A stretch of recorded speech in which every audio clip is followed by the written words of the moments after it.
লোকে বলে ছেলেটা খুব ভালো, স্বভাব খুব ভালো। ঠিকই বলছো। একদিন আমাদের এলাকাতে এসেছিল, তো কথা বলছিল, খুব ভালো লাগছিল, খুব ভদ্র ছেলে। এই যে কার কথা বলছো? তো আহমাদের কথা বল। ছাড়ো তো, দোমখার কথা, দুনিয়ার বদের গোড়া। এই যে ওর যে খারাপ চালচলন সবাই বুঝে।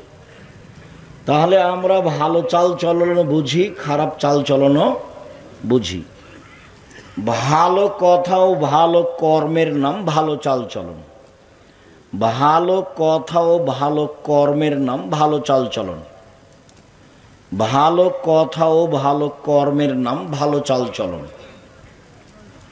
একটা বাস্তব বলি, যে সুলতানগঞ্জে একটা অটো দাঁড়িয়ে আছে এখানে রাস্তায়। তো আপনি উঠেছেন, একজন আগে থেকে বসে আছে। তো আপনি উঠতেই না বসতেই ছেলেটা টান দিয়েছে। তো আপনি যে লোকটা আগে বসেছিল তার মুখের উপরে গিয়ে পড়ে গেছে। তখন ও বলছে, আচ্ছা বসেন বসেন, কোনো সমস্যা নেই, বসেন বসেন। তো আর একদিন আপনি অটোতে উঠেছেন, ওই ছেলেটা ওভাবেই টান দিয়েছে। আর একটা লোক বসে আছে, টান দিতে আপনি তার মুখের উপরে গিয়ে পড়ে গেছেন। তখন বলছে যে চোখ নাই, কপালে চোখ নাই, হিসাব করে উঠতে পারেন না, গাড়িতে হিসাব থাকে না। এটা একটা চালচলন। আগেরটা একটা চালচলন, এটা একটা কোন চালচলন। তাহলে কোনটা ভালো হলো? আগেরটা। আগেরটা ভালো হলো মানে কি? স্বীকৃতি দিলেন মানে কি? বাকি জীবন কারোর সাথে খারাপ চালচলন করা হবে না। আজকে এ নিয়ে আপনার সাথে জরুরি কথা। এবং বক্তব্য শোনার পরে যদি কোথাও খারাপ চালচলন হয়ে থাকে তাহলে বুঝতে হবে আমি মুনাফিক, বক্তব্যের সাথে মুনাফিকই করেছি। আমি আমার কথা দিয়ে ভালো চালচলন প্রমাণ করতে রাজি নই। আল্লাহ এবং আল্লাহ রাসূলের কথা দিয়ে আমি ভালো চালচলন প্রমাণ করতে রাজি। আরেকটা কথা মনে রাখি, নেকির পাল্লায় আরো একটা ইবাদত ভারী নেকির আছে, তবে সেটা সবচেয়ে ভারী নয়। আবু হুরায়রা রাদিয়াল্লাহু তাআলা আনহু বলেন, রাসূল সাল্লাল্লাহু আলাইহি সাল্লাম বলেছেন, কালেমাতানে, দুইটা বাক্য, দুইটা শব্দ, খাফিফাতানে আলাল লিসানে, বলতে হালকা, উচ্চারণে হালকা, সাকিলাতানে ফিল মিজানে, দাঁড়ি পাল্লাই ভারী। দেখেন, দাঁড়ি পাল্লাই ভারী, তবে সবচেয়ে ভারী নয়। হাবিবাতানে এলার রহমানে, রহমানের কাছে প্রিয়। সুবহানাল্লাহি ওয়া বিহামদিহি সুবহানাল্লাহিল আযীম। এই হলো কালেমা, এই হলো বাক্য দুইটা, যখন তখন বলা যায়। ভারী হিসাবে আল্লাহ রাসূল এটাকে বলেছেন ভারী। এর যেটা নেকি সেটা দাঁড়ি পাল্লাই ভারী, তবে সবচেয়ে ভারী নয়। সবচেয়ে ভারী কোন নেকি? ভালো চালচলনের নেকি। আজকের পরে যদি বড় ভাইয়ের সাথে ঝগড়া লেগে থাকে তাহলে বুঝতে হবে আমার ভিতরে মুনাফিকি আছে। পাড়া প্রতিবেশীর সাথে যদি ঝগড়া গন্ডগোল লেগে থাকে, বন্ধ না হয় বা হাত ধরে ক্ষমা না নিই, তাহলে বুঝতে হবে মুনাফিকি আমার ভিতরে আছে। বা আমি ক্ষমতা দেখাই, বা দলীয় দাপট দেখাই, বা জুলুম করি, এগুলো কিছু আছে। আজকের পরেও যত দিনই বোন আছেন আমার এখানে, যে আজকের পরে যদি আপনার বড় জায়ের সাথে কথা চালু না হয়, ঝগড়া কিন্তু আপনার বড় জায়ের কারণেই হয়েছে, কিন্তু ক্ষমা আপনাকে নিতে হবে। এটাই ভালো চালচলন। যদি আপনি বলেন যে ঝগড়া তো আমার বড় জায়ের কারণে হয়েছে, আমি কেন হাত ধরে ক্ষমা নিব, আমি কেন হাত ধরে ক্ষমা নিব, তা আপনি খারাপ, আপনি ভালো নন। কেউ যদি আপনাকে ভালো বলে তাহলে ও বুঝতে পারেনি ভালো চালচলন কাকে বলে। আপনি আপনার বড় জায়ের হাত ধরে ক্ষমা নিবেন, জরুরি, সকাল হয় না যেন। অতএব ভালো চালচলন থাকতে হবে, আপনি বাধ্য। চলুন, আল্লাহ তাআলা যেভাবে ভালো চালচলনের কথা বলেন, আল্লাহ তাআলা বলেন ইদফা বিল্লাতি হে আহসান। মুহাম্মদ সাল্লাল্লাহু আলাইহি সাল্লাম, আপনি মানুষের সাথে কথা বলার সময় মানুষ যা বলছে আপনি তার চেয়ে সুন্দর বলবেন, আপনারটা তার চেয়ে ভালো হয়। জীবনে কোনো দিন কেউ আপনাকে গালি দিল পাল্টা গালি দিবেন না। প্রতিশোধ নেই জীবনে। জীবনে দুইটা ত্যাগ থাকতে হবে আপনার, যে কোনো মূল্যে প্রতিশোধ নিব না, যা হবে হবে, প্রতিশোধ নেই। আর পিছনে কথা নেই, বদনাম। আমার জমি জায়গা লুটে নেক, বাড়িঘর লুটে নেক, যা হবে হোক। আমাকে ফেন্সগঞ্জ সিলেটের ওসি বলছে যে মামলা আমি চালাবো, খালি আপনি সিগনেচার করেন। তো আমি বলছি আমি মানুষের বিরুদ্ধে মামলা করি না, আমি মানুষের বিরুদ্ধে মামলা করব না। যারা আমার উপরে ক্ষিপ্ত তারা গালি দেয়, যখন গালি দেওয়া শুরু করে তখন আমার মা বোনকে দিয়ে শুরু করে। তো যখন ও বন্ধ করে দেয় তখন আমি আবার রিং দিয়ে বলি, ভাইজান আরও মনে হয় গালি বাকি ছিল, মনে হয় টাকা শেষ হয়ে গেছে, তো আপনার যদি কিছু গালি থাকে তাহলে দিয়ে নেন। আমি মানুষের বদনাম, মানুষের গালিকে কোনোদিন কাঁধে নিনি, ওকে আমি বহন করি না। আত্মীয় স্বজন, পাড়া প্রতিবেশী যে যেখানে আছে, কারো মন্দ কথা আমি বহন করি না, আমি ওটা প্রয়োজনও মনে করি না। আমি কারো মন্দ কথা আমার উপরে যেটা বলা হয়েছে সেটা আমি ধর্তব্যেই রাখি না, ওটা আমি বিবেচনাতেই রাখি না। সম্মানিত দিনী ভাই বোন, আল্লাহ তাআলা বলেন ইদফা বিল্লাতি হে আহসান। মুহাম্মদ সাল্লাল্লাহু আলাইহি সাল্লাম কথা বলার সময়তে প্রতিপক্ষ যা বলেছে আপনি তার চেয়ে ভালো বলবেন। ও বলেছে এই কি মনে করিস তুই, তোকে দেখে নিব, চাপা নামাজের ভাষা। এই হাবিল, তোকে আমি হত্যা করব। কাবিল বলছে, তা হাবিল বলছে যে তুমি আমাকে হত্যা করো করো, আমি তোমাকে হত্যা করব না। তো রাসূল সাল্লাল্লাহু আলাইহি সাল্লাম বলছেন, দেখো কাইফা বিকুম ওয়া বিজামানিন, তোমাদের কি হবে, যুগের কি হবে, তোমাদের কি হবে, যুগের কি হবে। এদা উবকিতুম ফি হুসালাতি মিনান নাস, যখন তোমরা থাকবে আগাছার মাঝে, সমাজে কেউ ভালো মানুষ থাকবে না, সব ভালো বদের গোড়া, শয়তান, ইতর শ্রেণীর মানুষ। দোকানে বসে থাকে, ল্যাংটা বেটি ছেলে দেখে আর একজনের বদনাম করে, আর গিবাত করে, জেল হাজতে দেওয়ার চেষ্টা করে, আর ধোকা দেয়, ফাঁকি দেয়, এভাবে দিন কাটায়। 12টা 1টা পর্যন্ত দোকানে বসে থাকে। ওটা তো আপনার ছেলে, ও কি হিন্দু নাকি? ও হিন্দুর ছেলে, জবাব আমি দেবো, আমি কেন দেব? ওই যে আপনার মেয়ে এখন দোকানে দাঁড়িয়ে আছে, জিনিস কিনছে, ও তো বক্তব্য শুনতে এসেছে, তো দোকানে কেন দাঁড়িয়ে আছে, জবাব আমি দিব, আপনি দেন, দেওয়ার জন্য প্রস্তুত থাকেন। তা আপনি কি এখন বলবেন যে আমি দেখে নিব?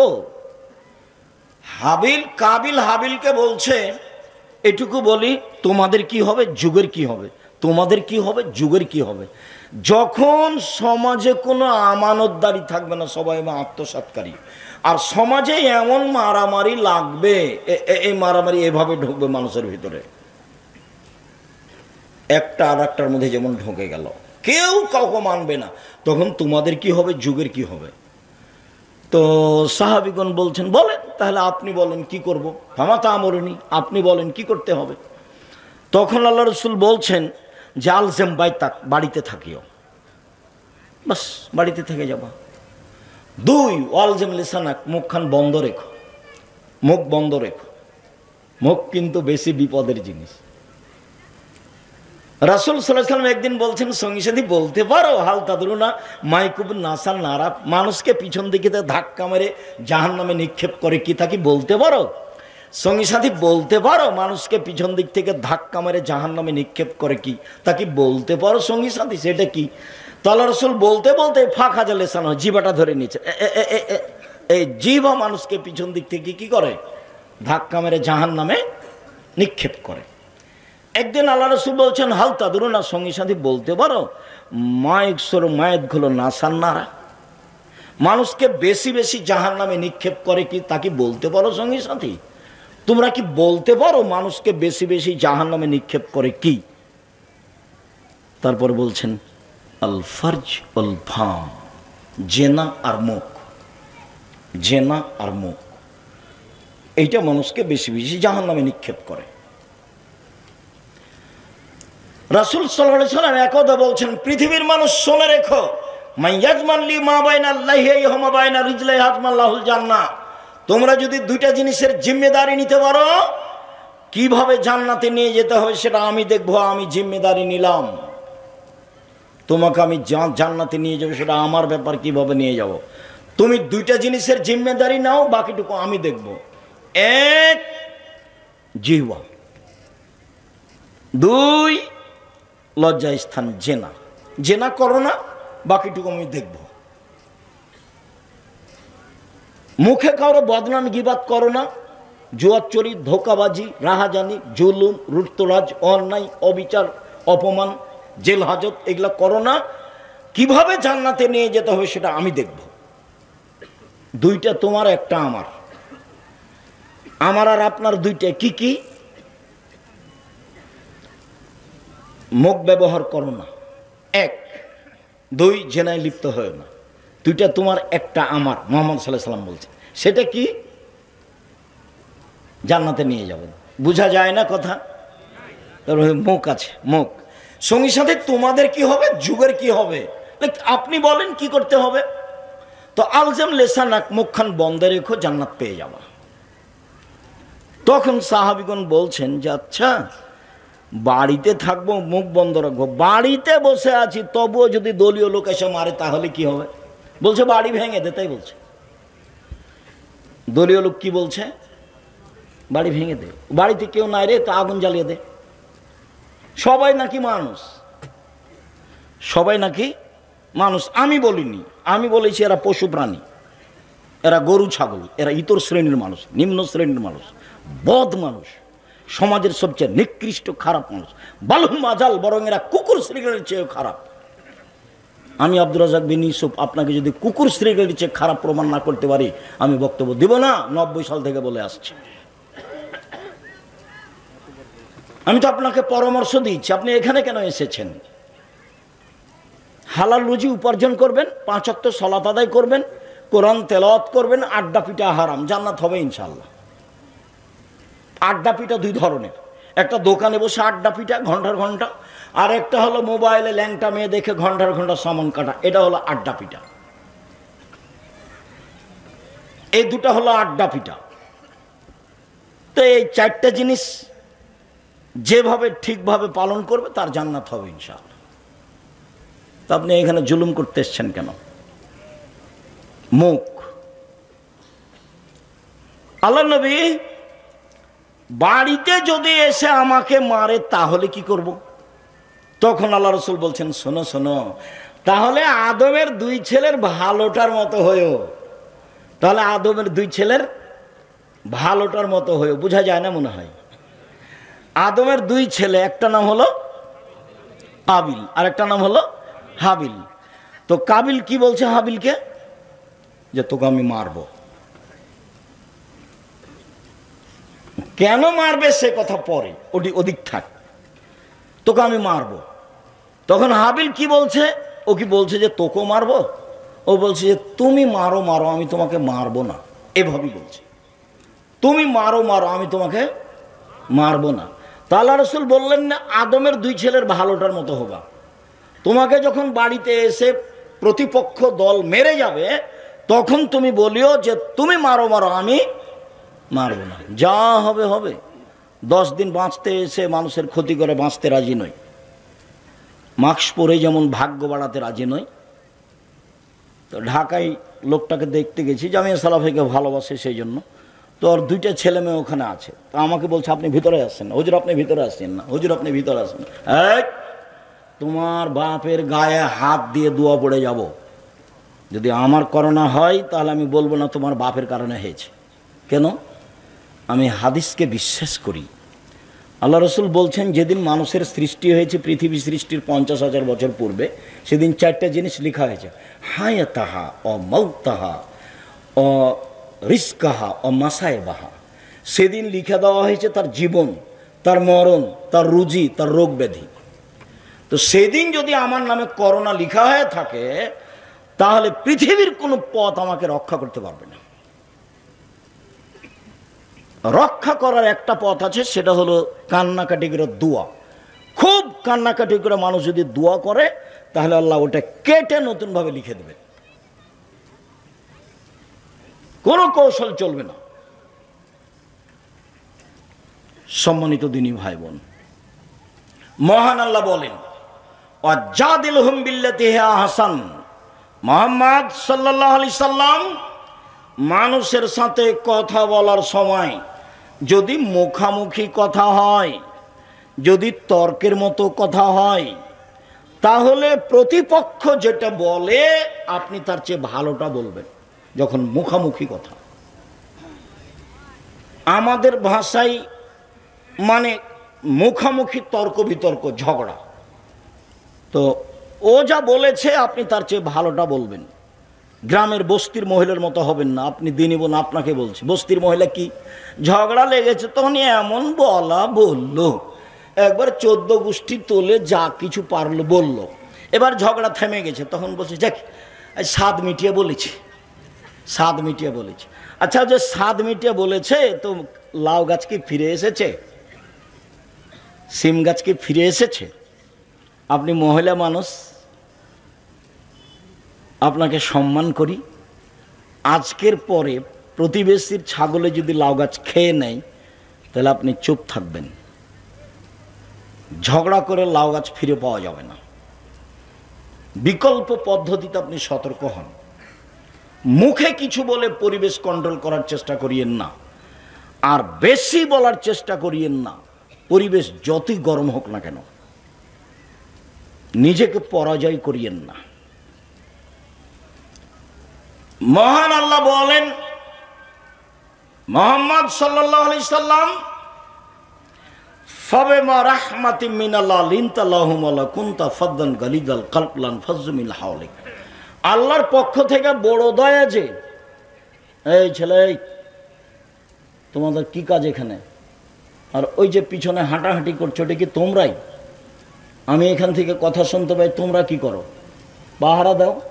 এখান থেকে নিয়ে শেষ পর্যন্ত পাহারা দাও, কোন মানুষ চলাচল করতে পাবে না। যারা চলাচল করছে তাদের বসতে অনুরোধ করো, না হলে চলে যেতে বাধ্য করো। আমি আপনার জন্য আপনার কাছে নির্বাচন নিতে করতে আসিনি, আর আপনার কাছে আমি তাফসির মাহফিলও করতে আসিনি, ভোটও চাইতে আসেন, এগুলো আমি করি না।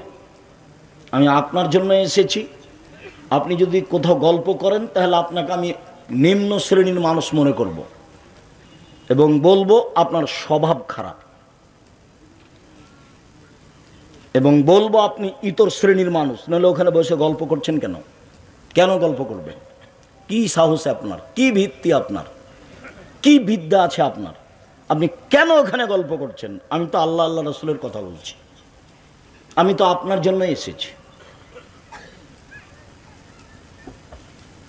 সম্মানিত দিনী ভাই বোন, মুহাম্মদ সাল্লাল্লাহু আলাইহি সাল্লাম আল্লাহর পক্ষ থেকে বড় দয়া যে আপনি নরম আচরণের হয়েছেন।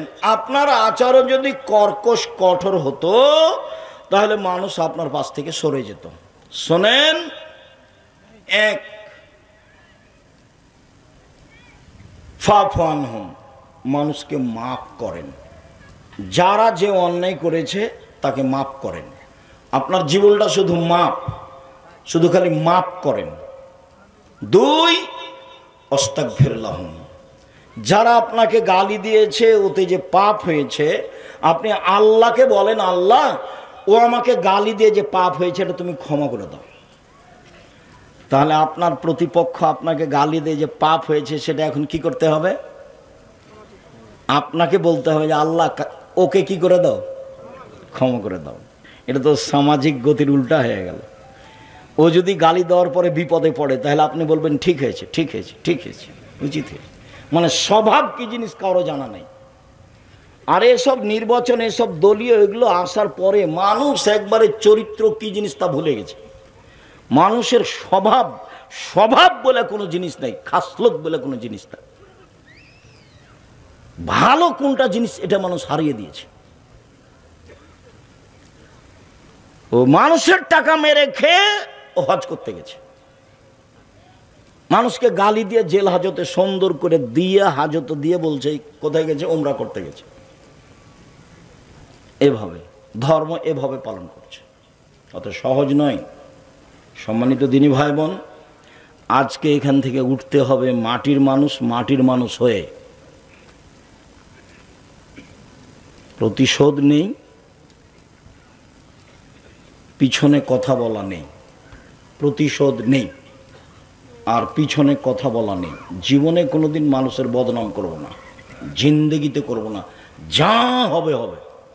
আমাকে যদি একবারে লুটে খেয়ে নেয়, ধুয়ে ছেড়ে দেয়, তবু আমি তার কথা মুখে নেব না।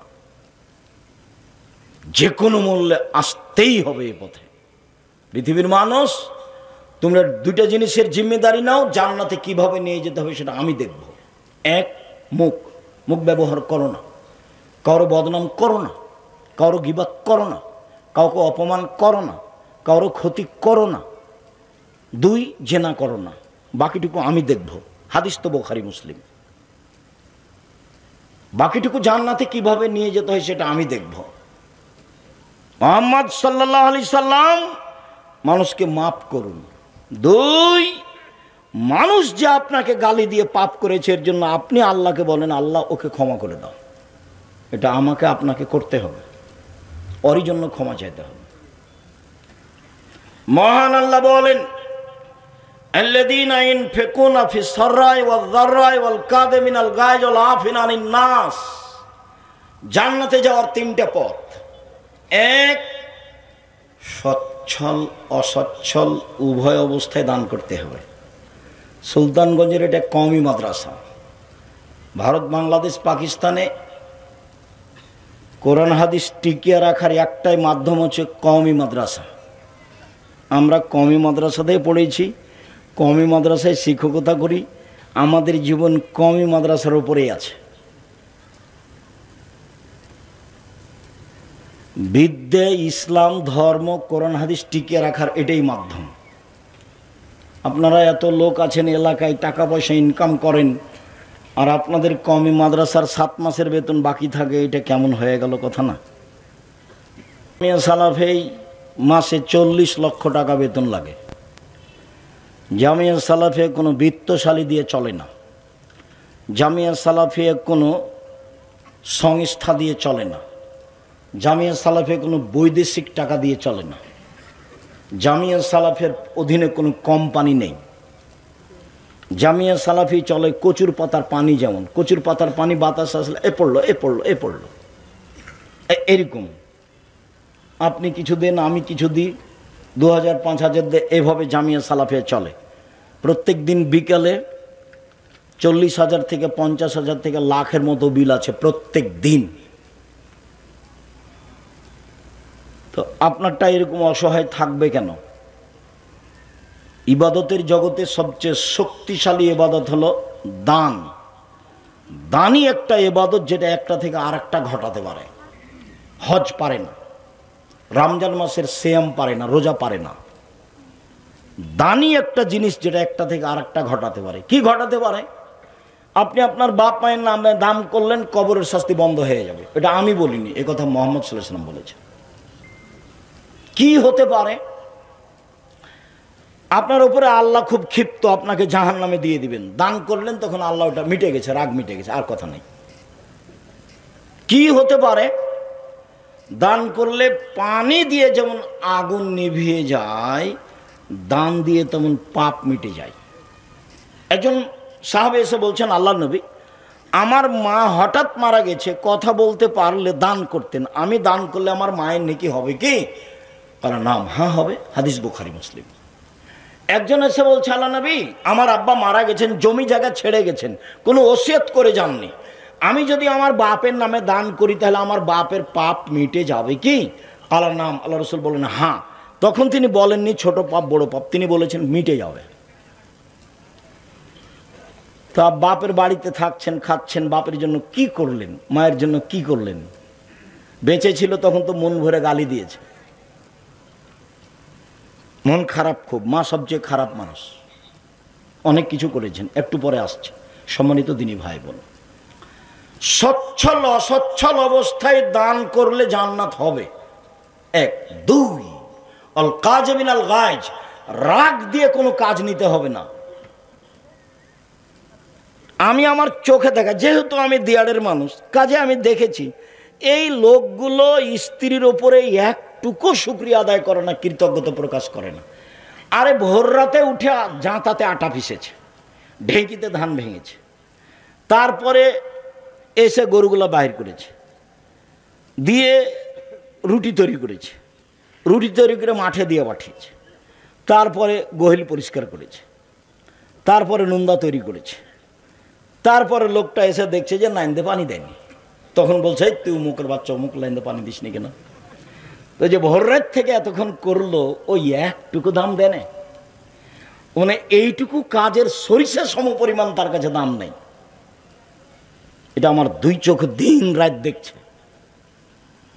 কই আপনি তো বলতে পারলেন একবার জাযাকাল্লাহ খায়ের, তুমি অনেক কাজ করেছো, ভোর রাত্রে উঠে পিষেছো, এগুলো রেডি করেছো, আটা সেনেছো, রুটি বানিয়েছো, তারপর বাড়িতে আগুন ছিল না, পাশের বাড়ি থেকে আগুন নিয়ে এসেছে, সব আপনার চোখের উপরে আছে।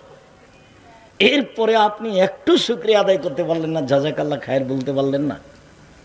আর সারা জীবনে এখন থেকে যদি মরা পর্যন্ত থ্যাংক ইউ বলেন তো এক নেকিও হবে না।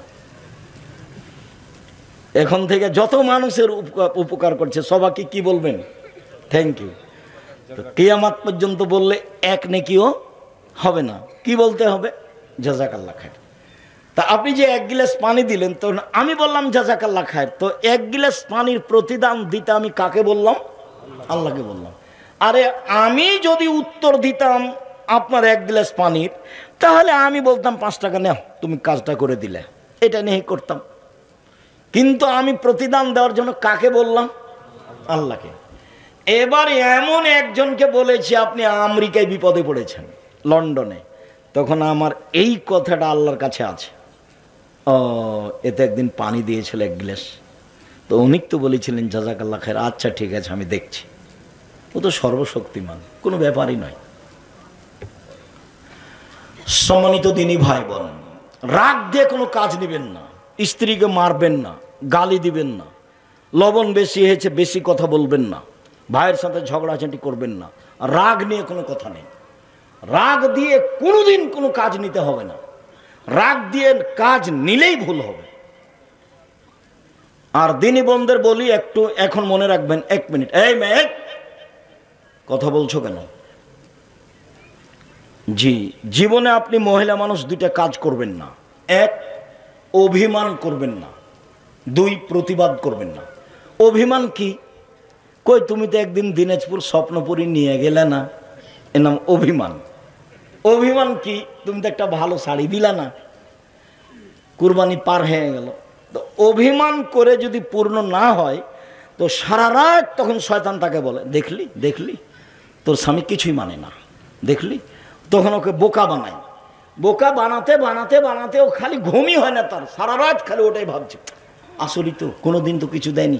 এগুলো ওকে বারবার কে বলে দিচ্ছে বলেন তো? শয়তান। এবার সকালে উঠে বলছে তোমার সংসারই করবো না,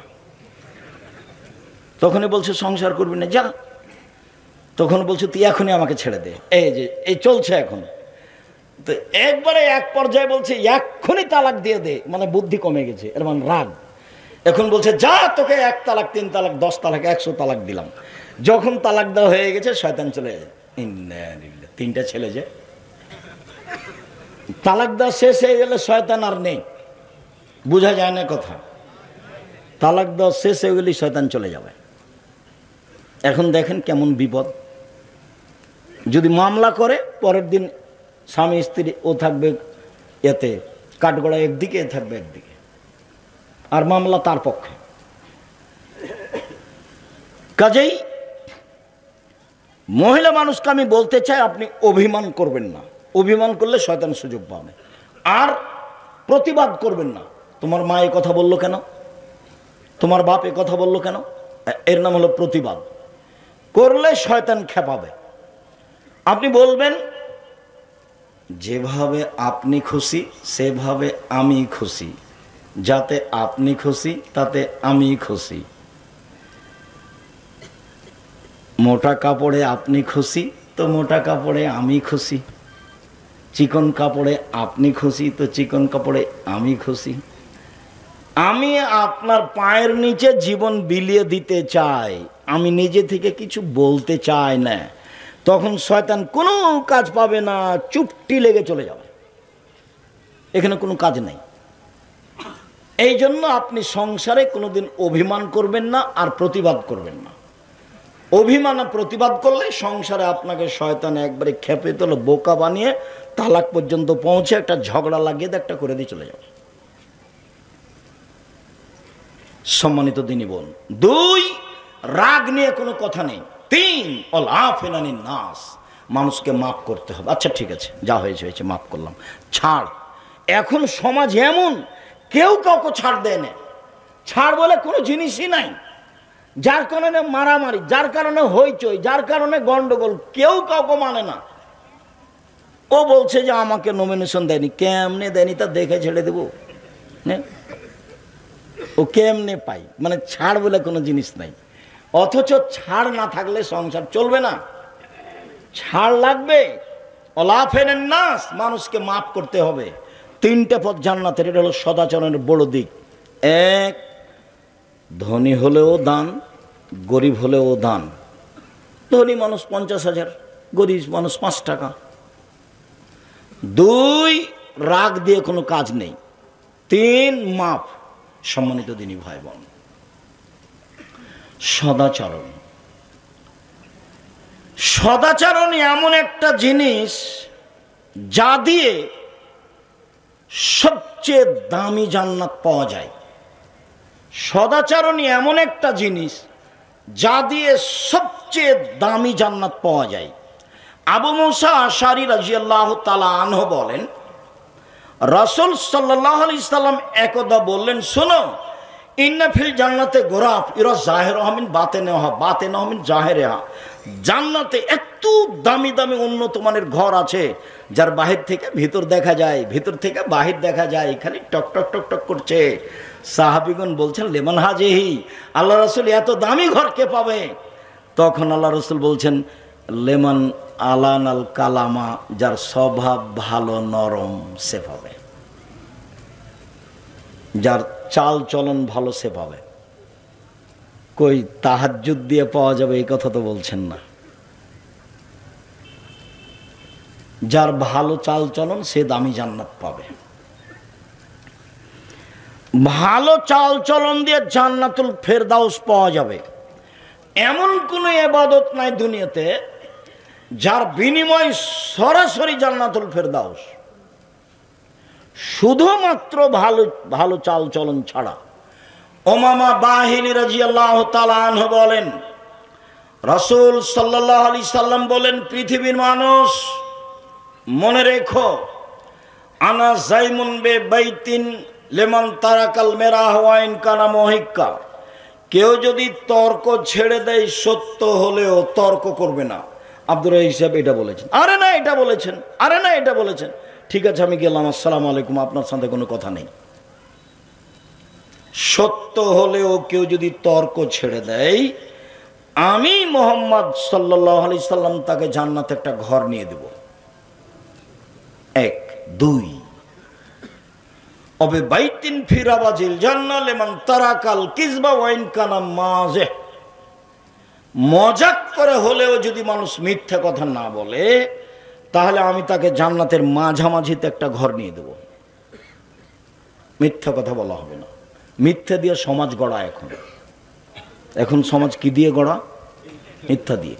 ধোঁকাবাজ, মিথ্যুক, শয়তান, নিম্ন শ্রেণীর মানুষ। বাপে বলছে যে মিথ্যা কথা বলে পার হয়ে গেছিস বেটা, ভালো হয়েছে খুব, তুই বুদ্ধিমান বেটা। ও হলো ধূর্তু, যে মিথ্যা কথা বলে সে হলো ধূর্তু, চালাক। ও বুদ্ধিমান নয়, ও খারাপ, ও ইতর শ্রেণীর মানুষ, ও নিম্ন শ্রেণীর মানুষ। ওর বাপ যদি ওকে সহযোগিতা করে, ওর বাপও ইতর শ্রেণীর মানুষ। সদাচরণ কি জিনিস তা জানেন। এই ছেলে, সম্মানিত দিনী ভাই বোন, এবার আল্লাহ রাসূল বলছেন, আলাল জান্নাহ লিমান হাসানা খুলুকাহু। কেউ যদি তার চাল চলনকে ভালো করে, আমি মুহাম্মদ সাল্লাল্লাহু আলাইহি সাল্লাম তাকে জান্নাতুল ফেরদাউস নিয়ে দেব। এইবার জীবনে কোনোদিন আপনি মহিলা মানুষ ননদের সাথে ঝগড়া করতে পাবেন না। স্বামীর পক্ষ হয়ে ননদের বিরুদ্ধে মুখ খুলবেন না। ননদ যা বলছে বলছে, জীবনে কোনোদিন আপনি জায়ের সাথে ঝগড়া করবেন না। বড় যা যা বলেছে বলেছে, মুখখান বন্ধ রাখবেন। আর জায়ের সাথে যদি গন্ডগোল হয়ে থাকে তাহলে আজকেই শখ ভোর হতে হতে ক্ষমা নিতে হবে। আমি কি ঝগড়া করেছি, আমি কি ঝগড়া করেছি, আমার বড় যাই তো ঝগড়া লাগেছে, আমি বড় যাই, আমার কি ঠেকা বাঁধেছে, আমি কেন যাব কথা বলতে, আমি কেন যাব কথা বলতে। এটি কি ভালো চালচলন হলো? এটা ভালো চালচলন নয়। আপনার স্বভাব ভালো নয়, সেজন্য আপনি এভাবে বলছেন। আর আপনার স্বভাব ভালো নয় এটা প্রমাণ করে আপনার বাপ মায়ের স্বভাব ভালো নয়। আপনাকে এইভাবে শিখায়নি কেন? শিখানোর দায়িত্ব তো বাপ মায়ের। ওদের দুইজনের হাতে ছেলে মেয়েকে সমর্পণ করা হয়েছে। 1 মিনিট, বাপের হাতে সমর্পণ করা হয়েছে, একটু বলি, মায়ের হাতে সমর্পণ করা হয়েছে, একটু বলি দে, আবার ফিরে আসছে বাপের হাতে। মান কানাত লাহু ওয়ালিদা ফাল্লামাহা ফাসানা তালিমাহা ওয়াদ্দাবাহা ফাসানা তাদিবাহা ফালাহু আজরান। কারো যদি কাজের মেয়ে থাকে, নিজের মেয়েকে যদি কেউ বিদ্যা শিখিয়ে দেয়, ভালো বিদ্যা শিখিয়ে দেয়, মানে সব বিদ্যা ভালো নয়, শিষ্টাচার শিখিয়ে দেয়, ভালো শিষ্টাচার শিখিয়ে দেয়। ভালো শিষ্টাচার কেমনে শিখাবেন সেটা আমিও আপনার বিষয়টা ভেবে উঠতে পারি না। কেন? সকালে গেলে আপনার ছেলে স্কুলে গিয়ে বলে, ও কালিমা তোমার আকাশ, ও কালিমা তোমার বাতাস। আমি তো কোনোদিন বলিনি, আমার ছেলে মেয়ে বলবে না ইনশাল্লাহ, কতদিন দেখি চলতে পারি। যার কারণে আপনার বিদ্যা, আপনার প্রধানমন্ত্রীর বিদ্যা, আপনার বিদ্যা, আপনার সমাজের বিদ্যাকে আমি অস্বীকার করেছি। যেই বিদ্যা জাতির কল্যাণ আনতে পারে না। তোমার বাপ ভুল বুঝেছে তোমাকে নিয়ে, তোমার নাকি মেধা ভালো, তাই তোমার বাপ খালি গল্প করে, ছেলে আমার প্লাস পেয়েছে, গোল্ডেন পেয়েছে, তাকে ডাক্তার বানাতে হবে, তাকে ইঞ্জিনিয়ার বানাতে হবে, অনেক পয়সা খরচ করেছে, তো বিদেশ থেকে পড়াশোনা করে এসেছে। তারপরে ও ওষুধ লিখেছে, তো যে কোম্পানি তাকে টাকা দিয়েছে তারই লিখেছে। ও জানে যে এর চেয়ে ভালো ওষুধ আছে। তো এইবার বলেন আপনি ভালো না, আপনার বাপ, আপনি ভালো না, আপনার ছেলে ভালো? ধোকাবাজ, বাপ বেটায় ধোকাবাজ। চাঁপাইনবাবগঞ্জের ভাষাতে আমও গেল, ছালাও গেল, কাঁদতে কাঁদতে 2 চোখও গেল। ইঞ্জিনিয়ারও টাকা মেরে খায়। সবাই এ কথা নয়, আপনি কষ্ট নেবেন না। তবে আপনার বাপ যেটা বুঝেছে সেটা নয়, জাতির কল্যাণের জন্য আপনি মানুষ হতে পারেননি। আপনার বাপের উচিত ছিল, ছেলে মানুষ করব জাতির কল্যাণের জন্য। জাতির কোথায় কল্যাণ আছে সেটা দেখবে। আরে ঠাকুর বাঙালিদের শত্রু, ঠাকুর মুসলমানের শত্রু, ঠাকুর ঢাকা বিশ্ববিদ্যালয়ের শত্রু। যেদিন মুসলমান ইংরেজদের হাতে লাঞ্ছিত, মুসলমানের যেদিন জেল হাতে ইংরেজের হাতে, সেদিন ঠাকুর লন্ডনে মুছ পাকায়। আর ঠাকুরের গান আমার ছেলে মেয়ে বলে, এত বুদ্ধি আমার কমেনি, তোমার করতে পারে, তুমি দল করো, আমি করি না, নোংরামি কাজ আমি করি না, আপনি মনে কষ্ট নিয়েন না, আপনি আমার ভাই, আপনার আমি কল্যাণ কামনা করি। আপনি কোন সাথে ছেলে মেয়ে পড়ান, কি বুঝাতে চান আপনি আমাকে, কি দেখাতে চাচ্ছেন আপনি আমাকে? আমি আপনাকে খুব ভালোভাবে বুঝি। আপনার বাড়ি গোদাগাড়ি, ছেলে পিজি হাসপাতালে ডাক্তারি করে। ওই যে কালকে এসেছিল, গাড়ি থেকে যখন নামলো তখন দেখা গেল প্যান্টটা টাকনোর নিচে আছে, দাড়ি চাঁচা আছে, হাতে সিগারেট আছে, গলায় টাই আছে। দেখেননি নামতে? বৌমা নামলো, হালকা হালকা কাপড় আছে। একটু পরে নাতনি নামলো, পুতিন, তেমন কাপড়ই নেই। দেখা গেল গাড়ির পিছন দিকে কুকুর আছে। তো নতুন কথা নয়, পুরাতন কথা। আপনি আমাকে কি বুঝাতে চাচ্ছেন? আপনার ছেলে কি করেছে, এই জাতির কল্যাণের জন্য কি করেছে?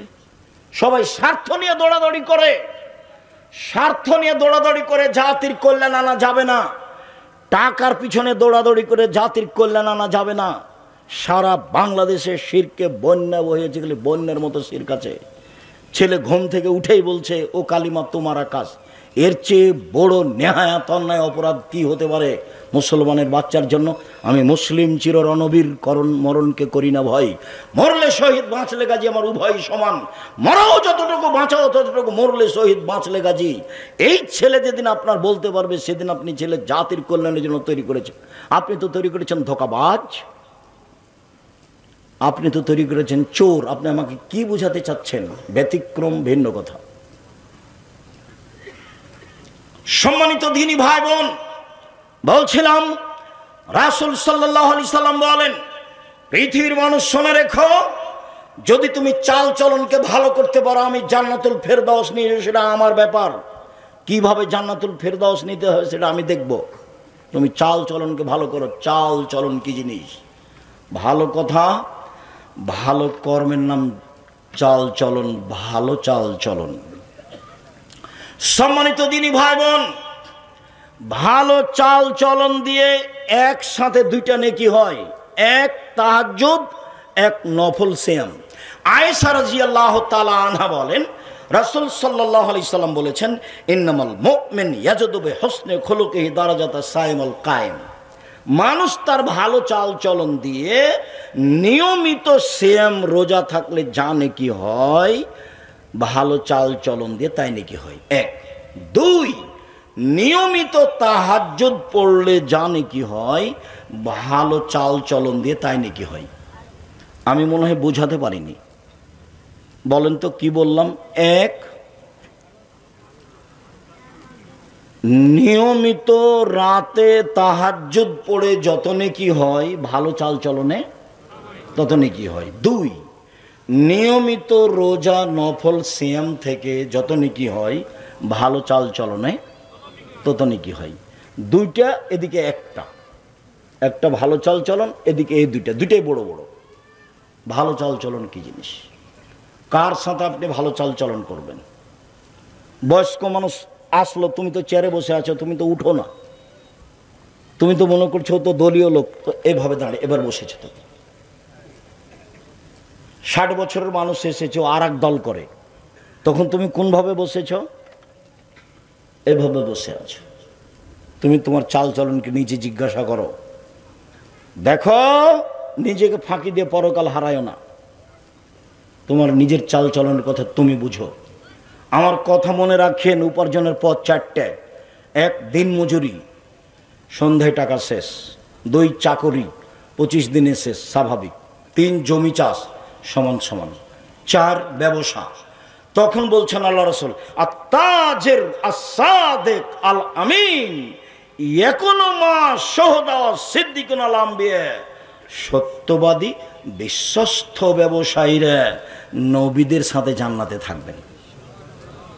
আমি লোন নিয়ে ব্যবসা করতে বলিনি, আমার চকলেট দিয়ে ব্যবসা করব, নবীদের সাথে জান্নাতে থাকব, সত্য কথা বলবো। বাদাম বিক্রিওয়ালা বাদাম বিক্রি করছে, তা আমি বলছি তোমার দাঁড়িতে আমি মাপি দেখি একটু, তোমার এটা দেওয়া তো হয়ে গেছে দাঁড়ি। তখন দেখছি একটু কমলো। তুমি যদি কম দিচ্ছ কেন? বলে হুজুর আসলে সবাই না 2-1 টাকা খালি তুলে নেয়, তো ওই জন্য এই দিক দিয়ে আমি একটু কমিয়ে দিয়ে এটা করি, ঠিক করি। যারা 2-1 টাকা তুলে নেয় এরা হলো অত্যাচারী, এরা হলো সীমা লঙ্ঘনকারী, এরা জালেম ও গরিব মানুষ। একটা বাদাম আপনি নিলেন কেউ? আপনারা যারা বসে আছেন, জিন্দেগিতে কোনোদিন কারো ডালিতে হাত দিয়ে একটা বাদাম উঠাবেন না। কারো ডালিতে হাত দিয়ে কারো জিনিস একটা, ওই কি ওকে বলছে যে আঙ্গুর, একটা আপনি আগে মুখে দিবেন না। মুখে যদি দেন তাহলে আপনি বলবেন যে তুমি ওজন করো, ওজন করে তোমার একটা আমি খেয়ে দেখবো আমার থেকে, তারপর মনে হলে নিব, বলে নিব না। আর না হলে ওজন করে আমি একটা খাচ্ছি, ওজন করে একটা তুলে নিবে, তুমি তোমার কাছে রেখে দেবো। আপনি অত স্বাভাবিক মনে করিয়েন না। বিচার, তোলার দণ্ডে বিচার হবে, মানুষের তো বিচার হবে, পশু প্রাণীরও বিচার হবে। দুনিয়া যেভাবে ভোগ করছেন সেভাবে ভোগ করা ঠিক নয়। দুনিয়া এভাবে ভোগ করা হবে না। এভাবে ভোগ করলে সময় 45 মিনিট, এর চেয়ে সময় কম ছিল ফেরাউনের, আদ সামুদের তার চেয়ে কম ছিল। আজ সামুদ বুঝতেই পারিনি, হঠাৎ করে নেই। ফেরাউন তো তা একটু বুঝেছে, এ ডুবলো এ ডুবলো এ ডুবলো এ ডুবলো, কয়েক মিনিট লেগে গেছে। আর আজ সামুদ পৃথিবীতে সবচেয়ে শয়তান, অত্যাচারী, জুলুম বা জালেম, ও বুঝতেই পারেনি কিভাবে ধ্বংস হয়ে গেছে। আর ফেরাউন কয়েক মিনিট বুঝেছে, আর আপনাদের 45 মিনিট। জুলুম করে এক সন্ধ্যা বাঁচার চেষ্টা করিয়েন না, ফল ভোগ করতেই হবে, আজ হোক আর কাল হোক, আজ হোক আর কাল হোক। এই ছেলে শোনো, রাসূল সাল্লাল্লাহু আলাইহি ওয়াসাল্লাম বলছেন, সিনফান মিন উম্মতি লান তানালুহুমা শাফাআতি, পৃথিবীর মানুষ শুনে রেখো, আমার উম্মতের 2 শ্রেণীর মানুষের ব্যাপারে আমি সুপারিশ করব না, ওদের ব্যাপারে আমি বিচারের মাঠে কথা বলবো না। 2 শ্রেণীর মানুষের ব্যাপারে আমি বিচারের মাঠে কথা বলবো না। এক, ইমামুন জালুমুন গাসম, স্বৈরাচারী, স্বেচ্ছাচারী, জুলুমবাজ নেতা।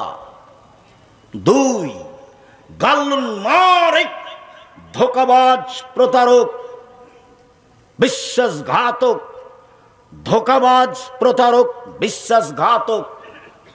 হেড মাওলানা, হেডমাস্টার, প্রিন্সিপাল, ভাইস চ্যান্সেলর, আপনার জেল সুপার, যারা যেখানে দায়িত্ব পালন করে, মেম্বার, চেয়ারম্যান, এমপি, মন্ত্রী, ডিসি, এডিসি, যারা যেখানে দায়িত্ব পালন করছে, ধোঁকাবাজি করে ওর সাথে আল্লাহ বিচারের মাঠে কথা বলবেন না, লক্ষবার উমরা করলেও। এইসব হজের 5 পয়সা দাম নেই, জুলুমবাজের সাথে আল্লাহর কোনো কথা নেই। হাদিস বুখারী, মুসলিম। আমার আপনার বিবেচনার কোনো সুযোগ নেই। শুনুন সম্মানিত দিনী ভাই বোন, রাসূল সাল্লাল্লাহু আলাইহি সাল্লাম বলছেন, সদাচরণদের একসাথে 3টা বড় বড় নেকি হয়। আসাইলাল আরমিলাল মাসাকিন, বিধবা মহিলার সাথে কেউ যদি সদাচরণ করে, ফকির মিসকিনের সাথে কেউ যদি ভালো চাল চলন দেখায়, তাহলে একসাথে 3 নেকি। এক, কাল মুজাহিদ ফি সাবিলিল্লাহ, আল্লাহর সাথে জিহাদ করলে যত নেকি হয়। 2, অসাইম লা ইফতির, নিয়মিত সিয়াম পালন করলে যত নেকি হয়, নফল সিয়াম। 3, অল কায়েম লা ইয়াক্তুর, নিয়মিত তাহাজ্জুদ পড়লে যত নেকি হয়। 1, জিহাদ করলে যত নেকি হয়। 2, নিয়মিত নফল সিয়াম করলে যত নেকি হয়। 3, নিয়মিত তাহাজ্জুদ পড়লে যত নেকি হয়। ভালো চাল চলনে তত নেকি হয়। ভালো চাল চলন কি জিনিস? অবাক কথা নয়, একেবারে অবাক কথা। 3টাই বড় বড় ইবাদত, একটাই হচ্ছে 3টার সমান। আব্দুল্লাহ ইবনে আমর রাদিয়াল্লাহু তাআলা আনহু বলেন, রাসূল সাল্লাল্লাহু আলাইহি সাল্লাম বলেছেন, পৃথিবীর মানুষ শুনে রেখো, 4টা জিনিস আছে যার, সব কিছু আছে তার। ইহকাল আছে তার, পরকাল আছে তার। ইহকাল আছে তার, পরকাল আছে তার। 1, হিফজ আমানাতিন, আমানতের রক্ষা। 2, সিদক হাদিসিন, সত্য কথা। 3, হুসন খালিকাতিন, ভালো চাল চলন। ভালো চাল চলন যার, দুনিয়া তার। ভালো চাল চলন যার, জান্নাত তার। ভালো চাল চলন যার, আখেরাত তার। 3, 4, ইফাতুন বিতমাতিন, বৈধ রুজি। বৈধ রুজি যার, ইহকাল তার। বৈধ রুজি যার, পরকাল তার। সম্মানিত দিনী ভাই বোন, আব্দুল্লাহ ইবনে আমর বলেন, রাসূল সাল্লাল্লাহু আলাইহি সাল্লাম একদা বললেন, আল্লাহ রাসূল, সবচেয়ে ভালো মানুষ কে? তো আল্লাহ রাসূল বলছেন, মাহমুমুল কলব ও সাদুকুল লিসান,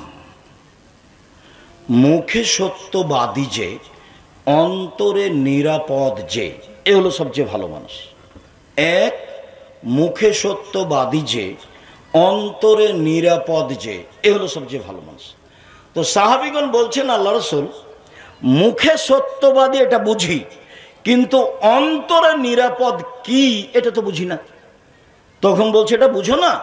আত্তাকিও অন্নাকিও, স্বচ্ছ মানুষ যে, পরহেজগার যে, সে হলো সবচেয়ে মানুষ। স্বচ্ছ পরহেজগার, স্বচ্ছ পরহেজগার। একটা কথা বলি, লোকটা মারা গেছে, আল্লাহ মাফ করো। এনার বড় ভগ্নিপতি, বড় নাকি না মেজো, যিনি মারা গেলেন? মেজোতে না, ছোট।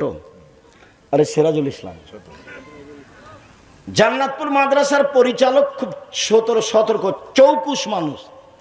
একদিন বলছে যে সিরাজুল ইসলাম এই জান্নাতপুর মাদ্রাসার 8 বছর বোর্ডিং চালিয়েছে।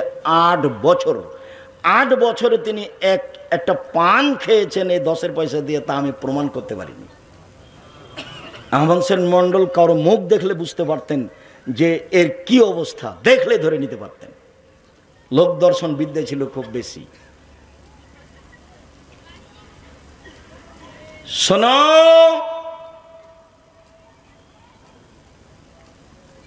স্বচ্ছ পরহেজগার, এবার স্বচ্ছ পরহেজগার দেখাচ্ছে। লাইসমা আলাইহে, যার পাপ নাই সেই হলো স্বচ্ছ। 2, ওয়ালা বাগিয়া, সীমা লঙ্ঘন নেই যার, সেই হলো স্বচ্ছ।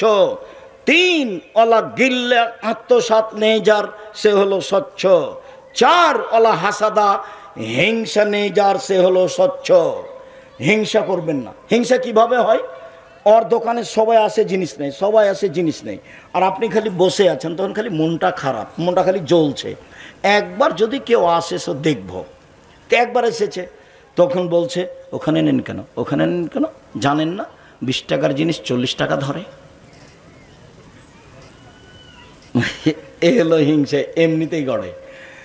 হিংসা মনে নিয়ে আসবেন না, তাহলে আপনি সত্য সত্য আপনার কাছে ভালো চাল চলন আছে। সীমা লঙ্ঘন নেই যার, সেই হলো ভালো। পাপ নেই যার, মানে পাপ হলে ক্ষমা চাই, সেই হলো ভালো। হিংসা করে না যে, সেই হলো ভালো। আত্মসাৎ নেই যার, সেই হলো ভালো। পৃথিবীর মানুষ শুনে রেখো, ভালো চাল চলনে 2টা জিনিস হয়। 1, বয়স বেশি হয়ে যায়। 2, রুজি বেশি হয়ে যায়। 1, বয়স বেশি হয়ে যায়। 2, রুজি বেশি হয়ে যায়। আল্লাহ রাসূল বলছেন, মান সাররাহু, যে চায়, যাকে ভালো লাগে, আইয়ুবসাতা লাহু ফি রিজকিহি, তার রুজি বেশি হয়ে যায়। ওয়াইনসালাহু ফি আসারিহি, বয়স বেড়ে। আজকের দিনে বৈঠকে সংক্ষিপ্ত সময়ে বক্তব্যের বিষয় সদাচরণ, ভালো চাল চলন। সদাচরণ, ভালো চাল চলন নিয়ে আমরা গুরুত্বপূর্ণ সংক্ষিপ্ত তথ্যবহল বিবরণের চেষ্টা করব ইনশাআল্লাহুল আজিজ। ইবাদতের জগতে, বিচারের মাঠে মুমিন পুরুষ নারীর নেকির পাল্লাই সবচেয়ে ভারী নেকি হলো ভালো চাল চলনের নেকি। এগুলো এটা এখানে হবে না, গুনাই এখানে হবে না, উঠে নিয়ে সরাতে হবে এখান থেকে।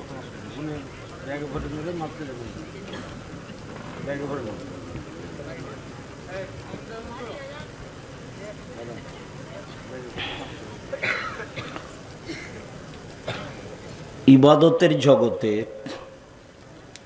ভালো চাল চলনের নেকি, নেকির পাল্লাই সবচেয়ে ভারী নেকি। মনে রাখা ভালো হবে যে বিচারের মাঠে মানুষের পাপ নেকি ওজন হবে। তাতে ইহুদিদের পাপ নেকি ওজন হবে না। কেন? তাদের নেকি নেই। দাড়ি পাল্লাতে, 2টা পাল্লাতে, একটাতে পাপ দিতে হবে আর একটাতে নেকি দিতে হবে।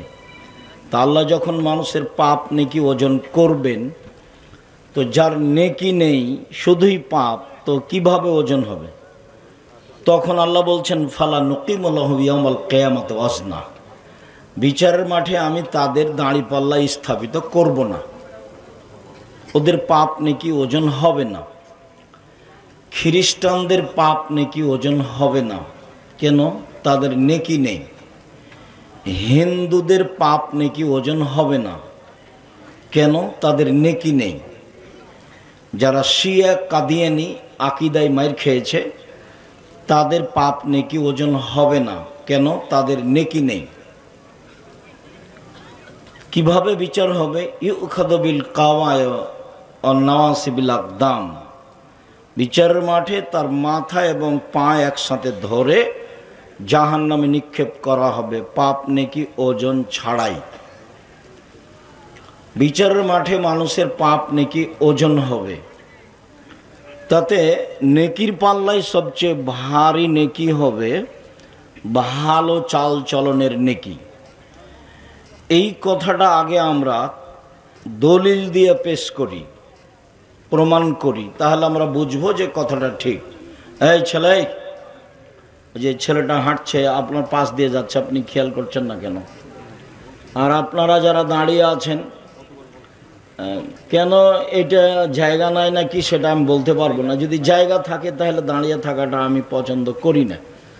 আপনি এক সময় কষ্ট পাবেন, এটা আমি চাইনি। আমি চাচ্ছি আপনি ভদ্রতা বজায় রেখে যেখানে জায়গা আছে একটু বসে আলোচনা শোনেন। আমি আপনার জন্য এসেছি, যদিও আমি আপনার বাড়ির মানুষ, গ্রামের মানুষ, তারপরেও আমি চাচ্ছি যেহেতু আমি আপনার জন্য এসেছি, কাজে আপনি বসে কথা শুনবেন, এটা আমি চাই। আমাদের পক্ষ থেকে জোরালোভাবে বলা থাকছে যে আপনারা বসে। এই ছেলে, এখানে দাঁড়িয়ে আছো কেন? শরম পাও না? ওভাবে দাঁড়িয়ে আছো কেন? বসো, ওই যে পিছনে জায়গা আছে, গিয়ে বসো। সম্মানিত দিনী ভাই বোন, বিরক্ত হওয়ার কিছু নেই। আর আমার দিনী বোনেরা যারা আছেন, অনেকক্ষণ যাবত হইচই করলেন, কেউ গেছেন কেউ আছেন, ভদ্রতা বজায় রাখেন। আপনার স্বামী আপনার সাথে কিভাবে আচরণ করবে আর আপনি আপনার স্বামীর সাথে কি আচরণ করবেন তা নিয়ে আমাদের কথা আছে। আপনার সাথে আমাদের অনেক কথা আছে। আশা যে আপনি ভদ্রতা বজায় রেখে বসে আলোচনা শুনবেন। আপনি মহিলা মানুষ, আর একজনের সাথে কথা বলা এখন প্রয়োজন মনে করিয়েন না। আবু দারদা রাদিয়াল্লাহু তাআলা আনহু বলেন, রাসূল সাল্লাল্লাহু আলাইহি ওয়াসাল্লাম বলেছেন, ইন্না আথকালা শাইইন ইদাউ ফি মিজানিল মুমিনি ইয়াউমাল কিয়ামা খুলুকুন হাসান। বিচারের মাঠে মোমেন পুরুষ নারীর নেকির পাল্লায় সবচেয়ে যেটা ভারী নেকি রাখা হবে সেটা হলো ভালো চাল চলনের নেকি। সবচেয়ে ভারী নেকি। হজের নেকি যত ভারী, ভালো চাল চলনের নেকি তার চেয়ে হাজারো গুণ বেশি ভারী। দান খায়রাতের নেকি যত ভারী, ভালো চাল চলনের নেকি তার চেয়ে হাজারো গুণ বেশি ভারী। তাসবিহ তাহলিল জিকির আজকারের নেকি যত ভারী, ভালো চাল চলনের নেকি তার চেয়ে হাজারো গুণ বেশি ভারী। আল্লাহ রসুল বলছেন, ইন্না আফকালা শাইইন, সবচেয়ে ভারী। ওটা তো সবাই বুঝবেন না, যারা আলেম ওলামা ইসিম তাফজিল তারাই বুঝবেন অধিক। সবচেয়ে ভারী নেকির পাল্লায় যে সব নেকি উঠবে তার সবচেয়ে ভারী নেকি হলো ভালো চাল চলনের নেকি। ভালো চাল চলন কিন্তু আমরা সবাই বুঝি। কিভাবে বুঝি? ফাল এসেল রাহেমাহু, সেজন্য সদাচরণ করে। এই ছেলে, সামনে বসে আছো, ধৈর্যের পরিচয় দাও, ব্যস্ত হয় না। আর আপনি আমাকে কোনো কাজ দেখায়েন না। আমি আব্দুল্লাহ বিন ফজল রাহেমাহুল্লাহ নই যে ভোর পর্যন্ত বক্তব্য দিব, কিছুক্ষণ পরই শেষ করব। কাজে আপনি ধৈর্যের পরিচয় দিবেন। এবার আপনার আমি কাছাকাছি চলে আসছি। এখন যেটা বললাম সেটা হচ্ছে কি দিয়ে বয়স বেশি হয়? ভালো চাল চলন দিয়ে, সদাচরণ দিয়ে। কি দিয়ে রুজি বেশি হয়? এই ছেলে মনে রেখো, তোমার বা তোমার বাপের ব্যবসায় যদি মায়ের খাই তাহলে বুঝতে হবে তোমার বাপ তোমার ফুফুকে জমি দেয়নি। বুঝতে হবে যে তোমার বাপ কারোর সাথে গন্ডগোল করে, কারো টাকা মেরে খেয়েছে, কোনো না কোনো সমস্যা আছেই। এক, বয়স বেশি হয়ে যাবে। দুই, রুজি বেশি হয়ে যাবে। কাজ ভালো চাল চলন, যা হবে হবে, ভালো চাল চলন হারাবো না। ভালো চালচলন হারাবো না। এই সদাচরণ হারাতে রাজি নই। যা হবে হবে, গালিমন্দ খেয়ে থাকতে রাজি। ভবিষ্যতেও তুমি কখনো ভুল করেও তোমার বাপ মায়ের সাথে, চাচা চাচির সাথে, আত্মীয় স্বজনের সাথে মন্দ আচরণ করো না। তুমি এভাবে দলীয় মাঠে নামিও না। তুমি ভালো আচরণে টিকতে পারবা না। শুনুন সম্মানিত দিনী ভাই বোন, আয়েশা রাদিয়াল্লাহু তাআলা আনহা বলেন, পৃথিবীর মানুষ শোনো, ভালো চালচলন আল্লাহর আরশকে ধরে এভাবে ঝুলছে, ঝুলে বলছে মান অসালানি অসালাহুল্লাহ, যে আমাকে নিবে আল্লাহ তাকে নিবে, ওমান কাতানি কাতাহুল্লাহ, যে আমাকে ছেড়ে দিবে তাকে আল্লাহ ছেড়ে দিবেন। ভালো চাল চলন আছে যার, আল্লাহ আছে তার। ভালো চাল চলন নেই যার, আল্লাহ নেই তার। আব্দুল রাজ্জাক সাহেব হিন্দু কিভাবে খেতে পাই? বুঝতে হবে আল্লাহর একটা বিশেষ দয়া থাকে, সেটা থাকবে না। ইহুদি খ্রিস্টান সবাই খেতে পায়। দুনিয়া দিয়ে বিচার করার কোনো প্রয়োজন নেই, দুনিয়া দিয়ে বিচার করে কোনো লাভ নেই। আবু হুরায়রা রাদিয়াল্লাহু তাআলা আনহু বলেন, রাসূল সাল্লাল্লাহু আলাইহি সাল্লাম বলেছেন, আর রাহমু সুহনাতুন মিনার রহমান, সদাচরণ রহমান থেকে নির্গত হয়েছে। সদাচরণটা রহমান দয়া থেকে বের হয়ে এসেছে। আল্লাহ তাআলা বলেন, সদাচরণ শোনো, মান ওয়াসালাকে ওয়াসালতুহু, তোমাকে যে নেবে আমি আল্লাহ তাকে নেব। সদাচরণ শোনো, মান কাতাকে কাতাতুহু, তোমাকে যে ছেড়ে দিবে আমি তাকে ছেড়ে দিব। সম্মানিত দিনী ভাই বোন, নোমান ইবনে বাশির রাদিয়াল্লাহু তাআলা আনহু বলেন, রাসূল সাল্লাল্লাহু আলাইহি ওয়াসাল্লাম বলেছেন, আল মুমিনুনা কাল বুনিয়ান ইয়াসুদ্দু বাজুহু বাজান। একজন মুসলমান আরেকজন মুসলমানের সাথে এরকম সুমা সাব্বাকা বাইনা আসাবে। এদিকে দেখেন, এভাবে মুসলমান। আপনি দল করলে ও যদি বিপদে পড়ে তাহলে আপনি বলবেন ঠিক হয়েছে, ঠিক হয়েছে, ঠিক হয়েছে। তো সেটিকে এটা হলো, এটা করাই লাগবে। একসাথে থাকতে হবে, মিলেমিশে থাকতে হবে। কিভাবে করবেন তা আমি জানি না। চেয়ারম্যান আমাকে বলছে, চেয়ারম্যান ছিল ক্লাস ফ্রেন্ড দেবীনগরের, বলছে আব্দুল রাজ্জাক একটা কথা, তোদের রাস্তা নিয়ে কি হচ্ছে, তো কি করবি ভাই? তো চেয়ারম্যান তুই এক কাজ করবি, যখন রাস্তা আমাদের বাড়ির দিকে যাবে তখন এভাবে ঢুকে যায়, এভাবে যদি কেউ কিছু বলবে না তোকে, বলে তুই আসবি না, বলে আমরা ওইসব কাজে যাই না। তারপরেও যদি মনে করিস যে কি করতে হবে, তো এনতাজ মেম্বারকে বলিস যেটা করবে সেটা করে নিস। সামাজিক কোনো কথা নিয়ে আমরা কথা বলতে রাজি নই। আমাদের অর্থ সম্পদ জমি জায়গা নিয়ে আমরা সমাজে কথা বলতে রাজি নই। এটা করবে করবে। আমার নানির কথা আমার মা বলতেন, আশেপাশে যে সব ধান কাটা নিল তুমি কখন কাটবা? বলে সবাই কাটা লিখ। তারপরে কেন?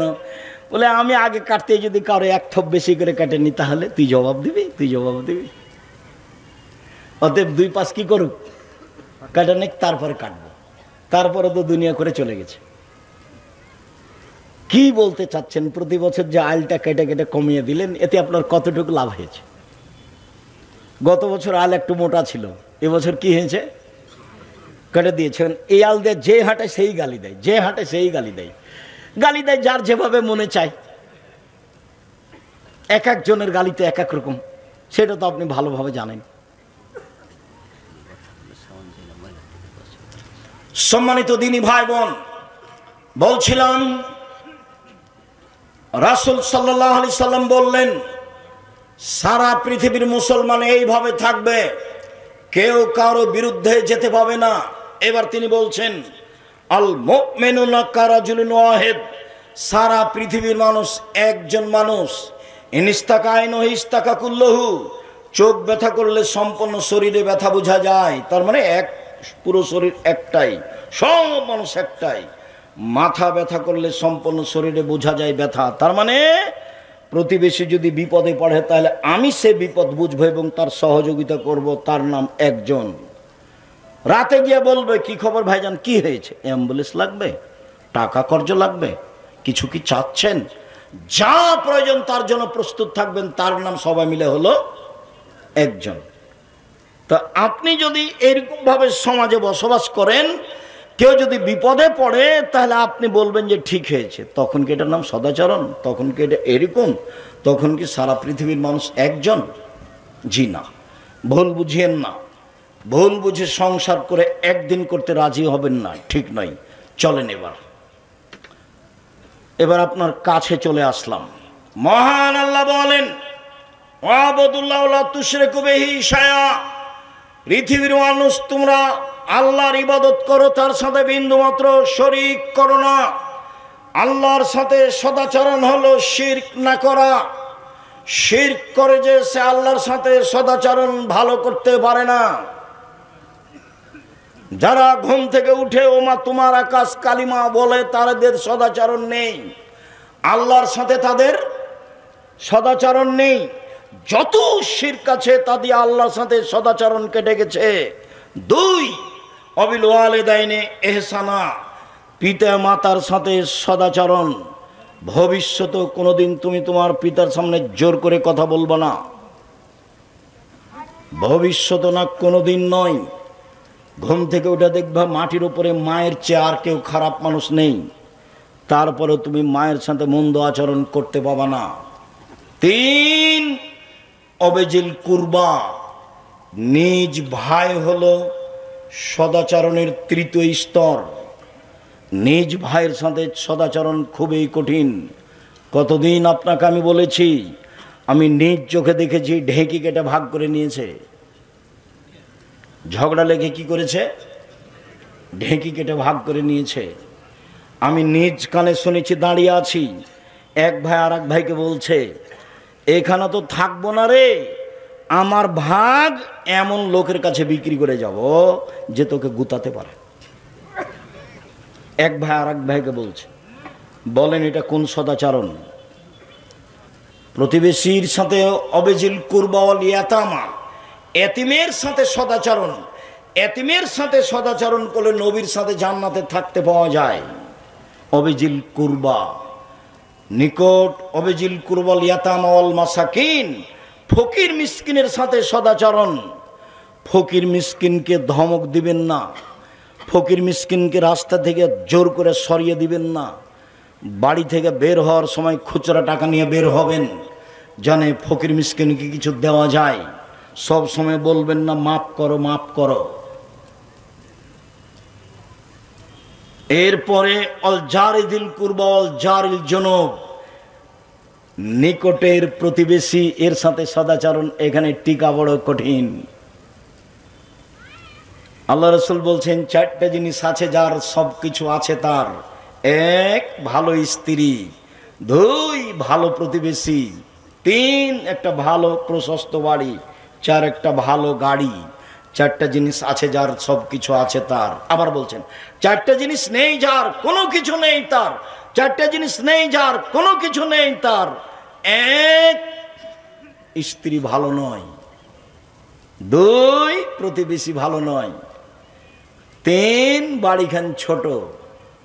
4, গাড়িটা উঠলেই খালি সাইকেল পাম্প পড়ে যায়, চাকা নষ্ট হয়। 4টে জিনিস আছে যার সব কিছু আছে তার।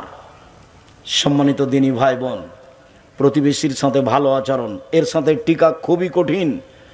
আল্লাহ রাসূলকে একজন এসে বলছে, আল্লাহ রাসূল আমি কি দিয়ে বুঝবো আমি ভালো মানুষ, আমি কি দিয়ে বুঝবো আমি খারাপ মানুষ? বলে কি দিয়ে বুঝবো মানে এই যা সামাইতা মিন জিরানে কান্তা হাসানতা ফাকাদ হাসানতা, যখন তোমার প্রতিবেশী বলবে তুমি ভালো তখন তুমি ভালো। ওই যে সামাইতা মিন হাসাতা ফাকাদ হাসাতা, আর যখন তোমার প্রতিবেশী থেকে শুনবে তোমার প্রতিবেশী বলছে তুমি খারাপ তখন তুমি খারাপ। আমি ভালো কি দিয়ে প্রমাণ হব?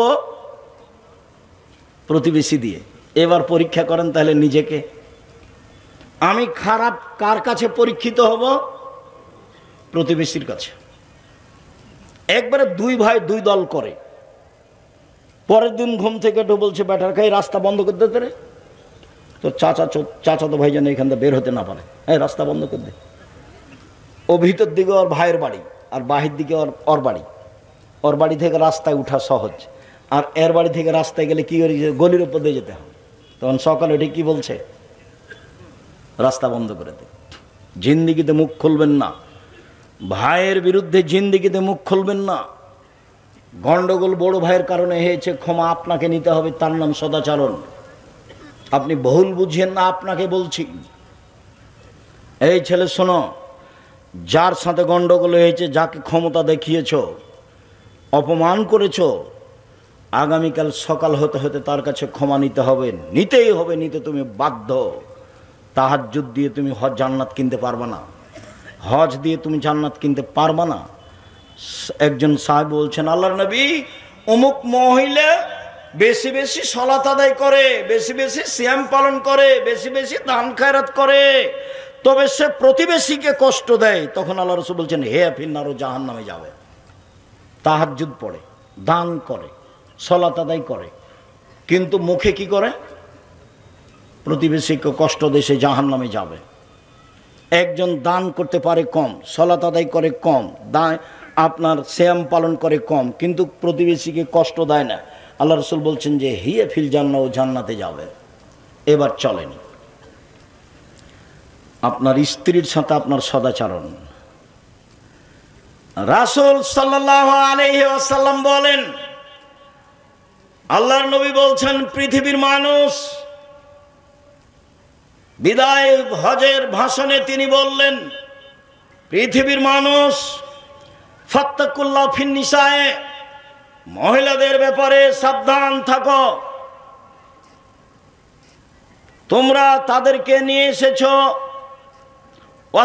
অত্তাখাস্তমুহুন্না বিআমানিল্লাহ, ওদেরকে বাড়িতে নিয়ে এসেছো আল্লাহর নিরাপত্তায়, কোনো প্রকার সমস্যা হয় না যেন, তাকে হেফাজতে রাখতে হবে, থাকার জায়গা দিতে হবে, খাওয়ার ব্যবস্থা ভালো দিতে হবে, পানির ব্যবস্থা দিতে হবে, আল্লাহর নিরাপত্তায় নিয়ে এসেছো।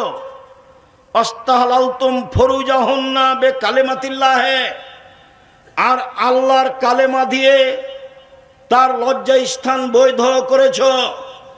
অতএব আল্লাহর আদেশ পালন করতে দুর্বলতা করো না। ওয়ালাহুন্না আলাইকুম কিসওয়াতুহুন্না রিজকুহুন্না বিল মারুফ, ভালোভাবে খেতে দিতে হবে, ভালোভাবে পড়তে দিতে হবে, তাহলে সে শান্তিতে বসবাস করবে। বিদায় হজের ভাষণে তিনি বললেন, সাহাবীগণ বলেন, আল্লাহর নবী, আমাদের স্ত্রীদের সাথে আমরা কি আচরণ করতে পারি?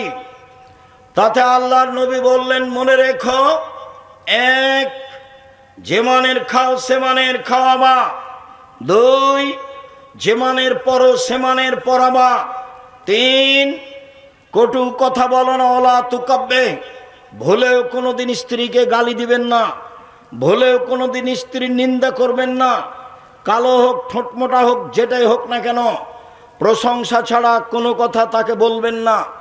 নিন্দা করলে সংসার ভালো হবে না, নিন্দা করলে গালি দিলে এক সময় তালাক হয়ে যাবে, শান্তিপূর্ণ তৃপ্তিপূর্ণ সংসার চলবে না।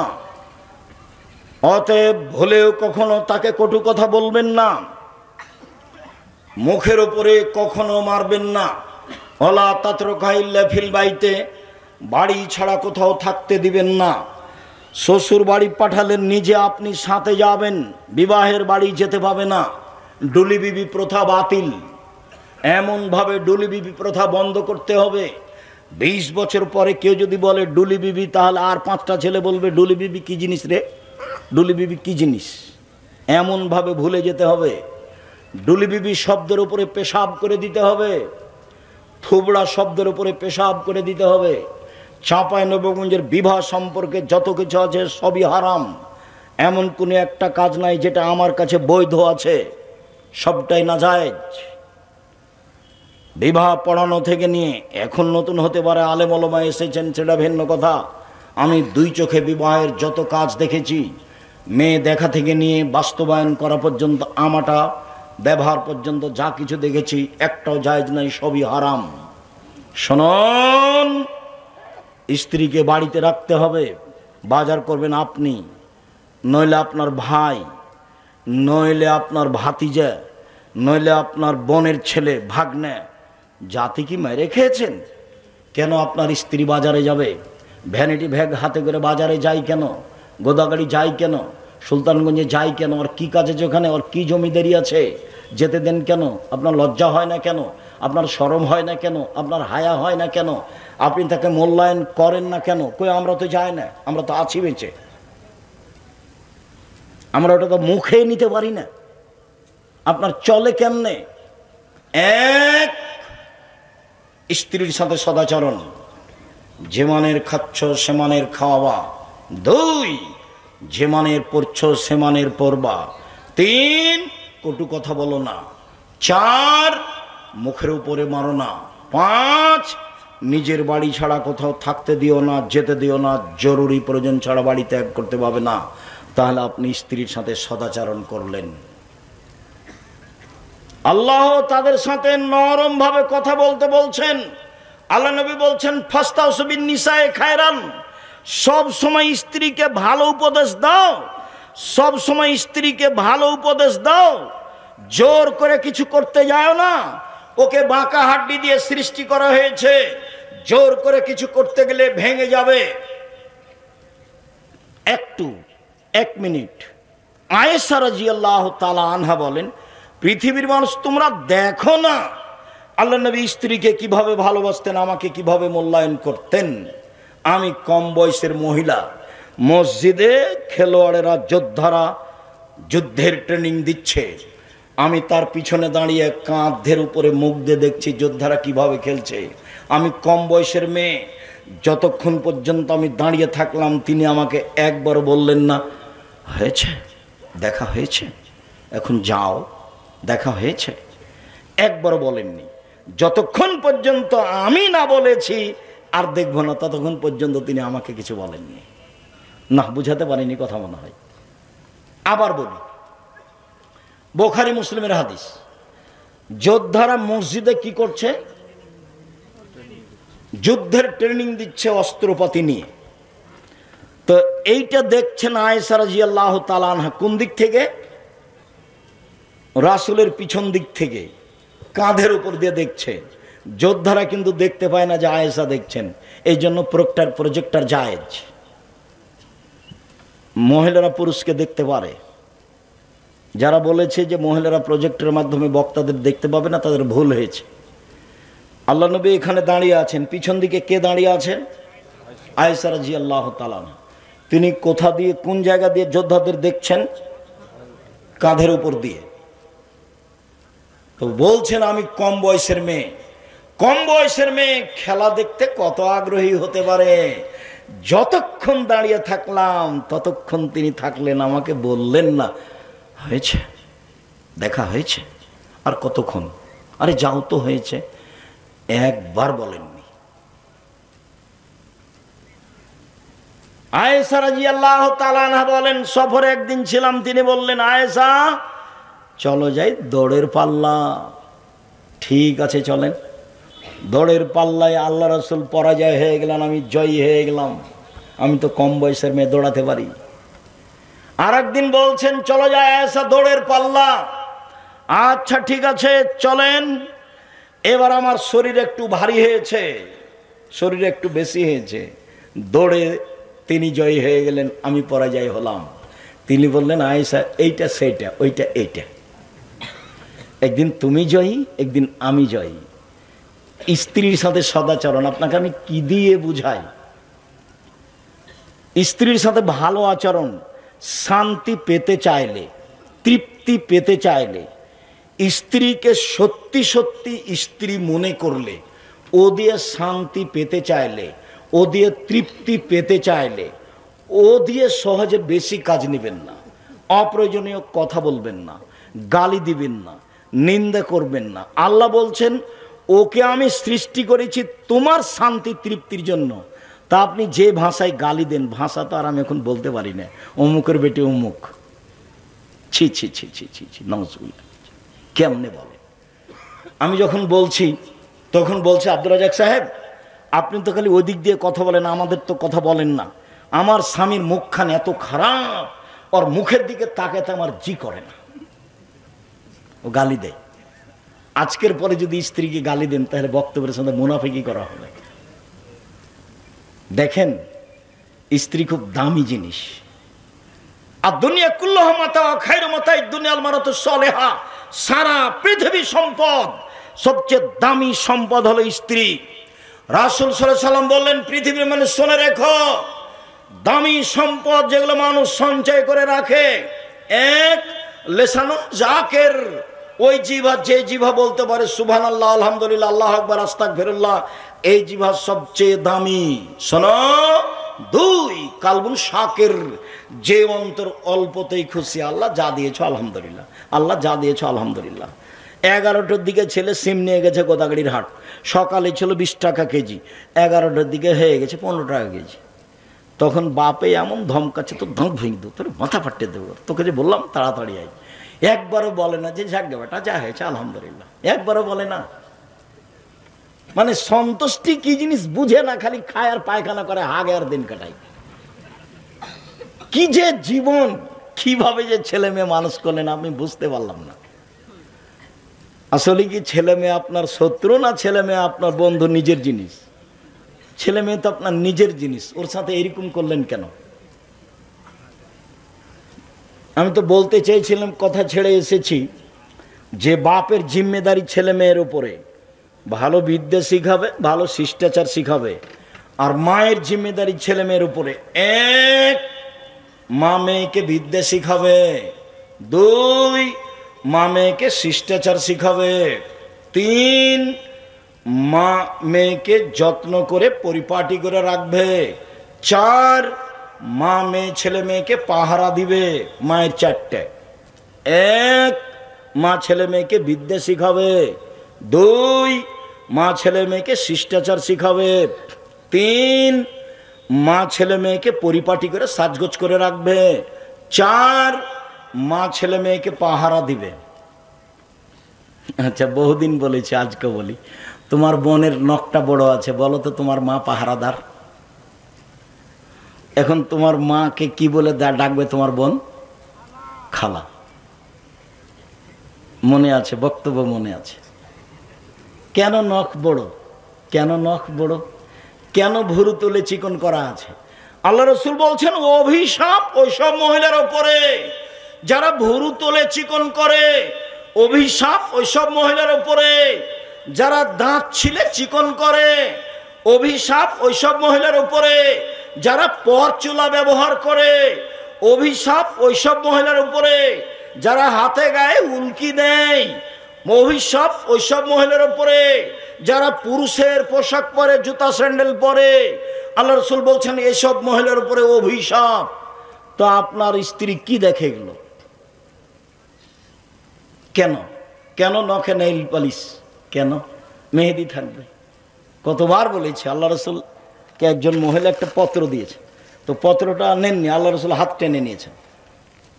তখন মহিলা বলছে কেন? তো বলছে এটা মহিলার হাত না পুরুষের হাত? বলে মহিলার হাত। তো মহিলার হাত তো মেহেদি নাই কেন? মহিলার যে হাত, তো মেহেদি নাই কেন? তার মানে মহিলারা হাতে এবং পায়ে মেহেদি দিতে বাধ্য, হাতের নখে এবং পায়ের নখে মেহেদি দিতে বাধ্য। আর ইহুদি খ্রিস্টানের পতিতালয়ের মেয়েরা নখে নেইল পালিশ দেয়। ইহুদি খ্রিস্টানের পতিতালয়ের মেয়েরা নখে নেইল পালিশ দেয়, আর হিন্দু মেয়েরা কপালে টিপ দেয়। হিন্দু মেয়েরা কপালে টিপ দেয়। মুসলমানের মেয়েরা এটা হতে পারে না। নবীগণের বৈশিষ্ট্য 10টি, সব নবীর খাসলাত, অভ্যাস, বৈশিষ্ট্য, স্বভাব 10টি। এক, এ ফল্লহ, দাড়ি বড় করতে হবে, আপোষ নেই। ছোট করাও হারাম, চেঁচে ফেলাও হারাম। ছোট করাও হারাম, চেঁচে ফেলাও হারাম। চেঁচে ফেললে মহিলা হয়ে যাবে, তার উপরে অভিশাপ হবে, ওর উপরে গজব নাজিল হবে, চোখের পাওয়ার কমে যাবে, স্ত্রী মিলনের ক্ষমতা কমে যাবে দাড়ি চেঁচে ফেললে। দুই, কাশু সারে, মোচ কেটে ফেলতে হবে, ব্লেড নয়, মোচ কেটে ফেলতে হবে। তিন,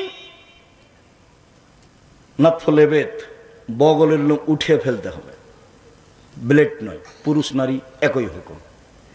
চার, হালাকুল আনাত, নিচের লুম পরিষ্কার করতে হবে, ঊর্ধ্বে টাইম 40 দিন, পুরুষ নারী একই হুকুম। কাসুল আজফার, নখ কেটে ফেলতে হবে।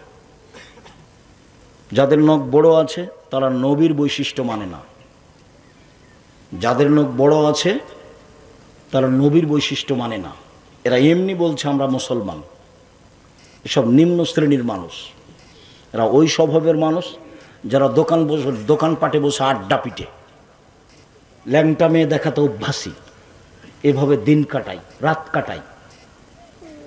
মা কেমন বুঝতে পারছেন না, মায়ের হাতে বড় মোবাইল আছে, তখন ছেলেরাকেও বড় মোবাইল দিয়ে করেছে, তুই দেখ, গেম দেখ, গেম দেখ, খেলা। মা এদিকে বড় মোবাইলে ল্যাংটা মেয়ে দেখে, আর ওইদিকে ছেলেরা মোবাইল নিয়ে গেমস খেলায়। আর তুমি তো ওই ঘরে আছো, তোমার হাতে বড় মোবাইল আছে, কি করতে পারি? রাসূল সাল্লাল্লাহু আলাইহি ওয়াসাল্লাম বলছেন, পৃথিবীর মানুষ শুনে রেখো, আমার উম্মতের উপরে আমার বড় ভয়। আমার উম্মত গোপন পাপে লিপ্ত হবে, এটা আমার ভয়। পৃথিবীর মানুষ শুনে রেখো, আমি তোমাদের উদ্দেশ্যে বলে গেলাম, আমার উম্মত গোপন পাপে লিপ্ত হবে, এটা আমার ভয়। পৃথিবীর মানুষ শুনে রেখো, আমার জীবনে বড় ভয়। এক, আইম্মাতাম মুজিল্লিন, ভ্রান্ত হুজুর, হুজুর হবে ভ্রান্ত, এটা আমার ভয়। কোরআন মাজিদ খুলে দেখাচ্ছে, এই দেখো আল্লাহ বলছে মিলাদ করতে হবে, আর তোমারটা বলতে একটু কষ্ট পাচ্ছি অন্য কোনো দিন। কোরআন খুলে দেখাচ্ছে, দেবী নরেন্দ্র উপরে আমাকে বলছে কোরআন খুলে, এ দেখেন নির্বাচন দেখাচ্ছে, কোরআন মাজিদ খুলে। লা হাওলা ওয়ালা কুওয়াতা ইল্লা বিল্লাহ, লা হাওলা ওয়ালা কুওয়াতা ইল্লা বিল্লাহ। সম্মানিত দিনী ভাই বোন, আপনার মেধা ভালো, আমি বিশ্বাস করি, আপনার মেধা ভালো, আমি বিশ্বাস করি। আমি পড়ি বেশি, এটা আপনাকে মেনে নিতে হবে। আমার কাজী ফতোয়া লেখার ক্লাস করা, আমি 6টা 7টা প্রতিদিন পিরিয়ড পড়াই, ক্লান্তি বুঝি না। আমি ফতোয়া বোর্ড পরিচালনা করি, আমি চর্চা করি, এটুকু আপনাকে আমি বলতে চাচ্ছি। আমি বসে থাকি না। কাজে আপনি হেতুচ্ছ মনে করে কিছু কথা বলবেন।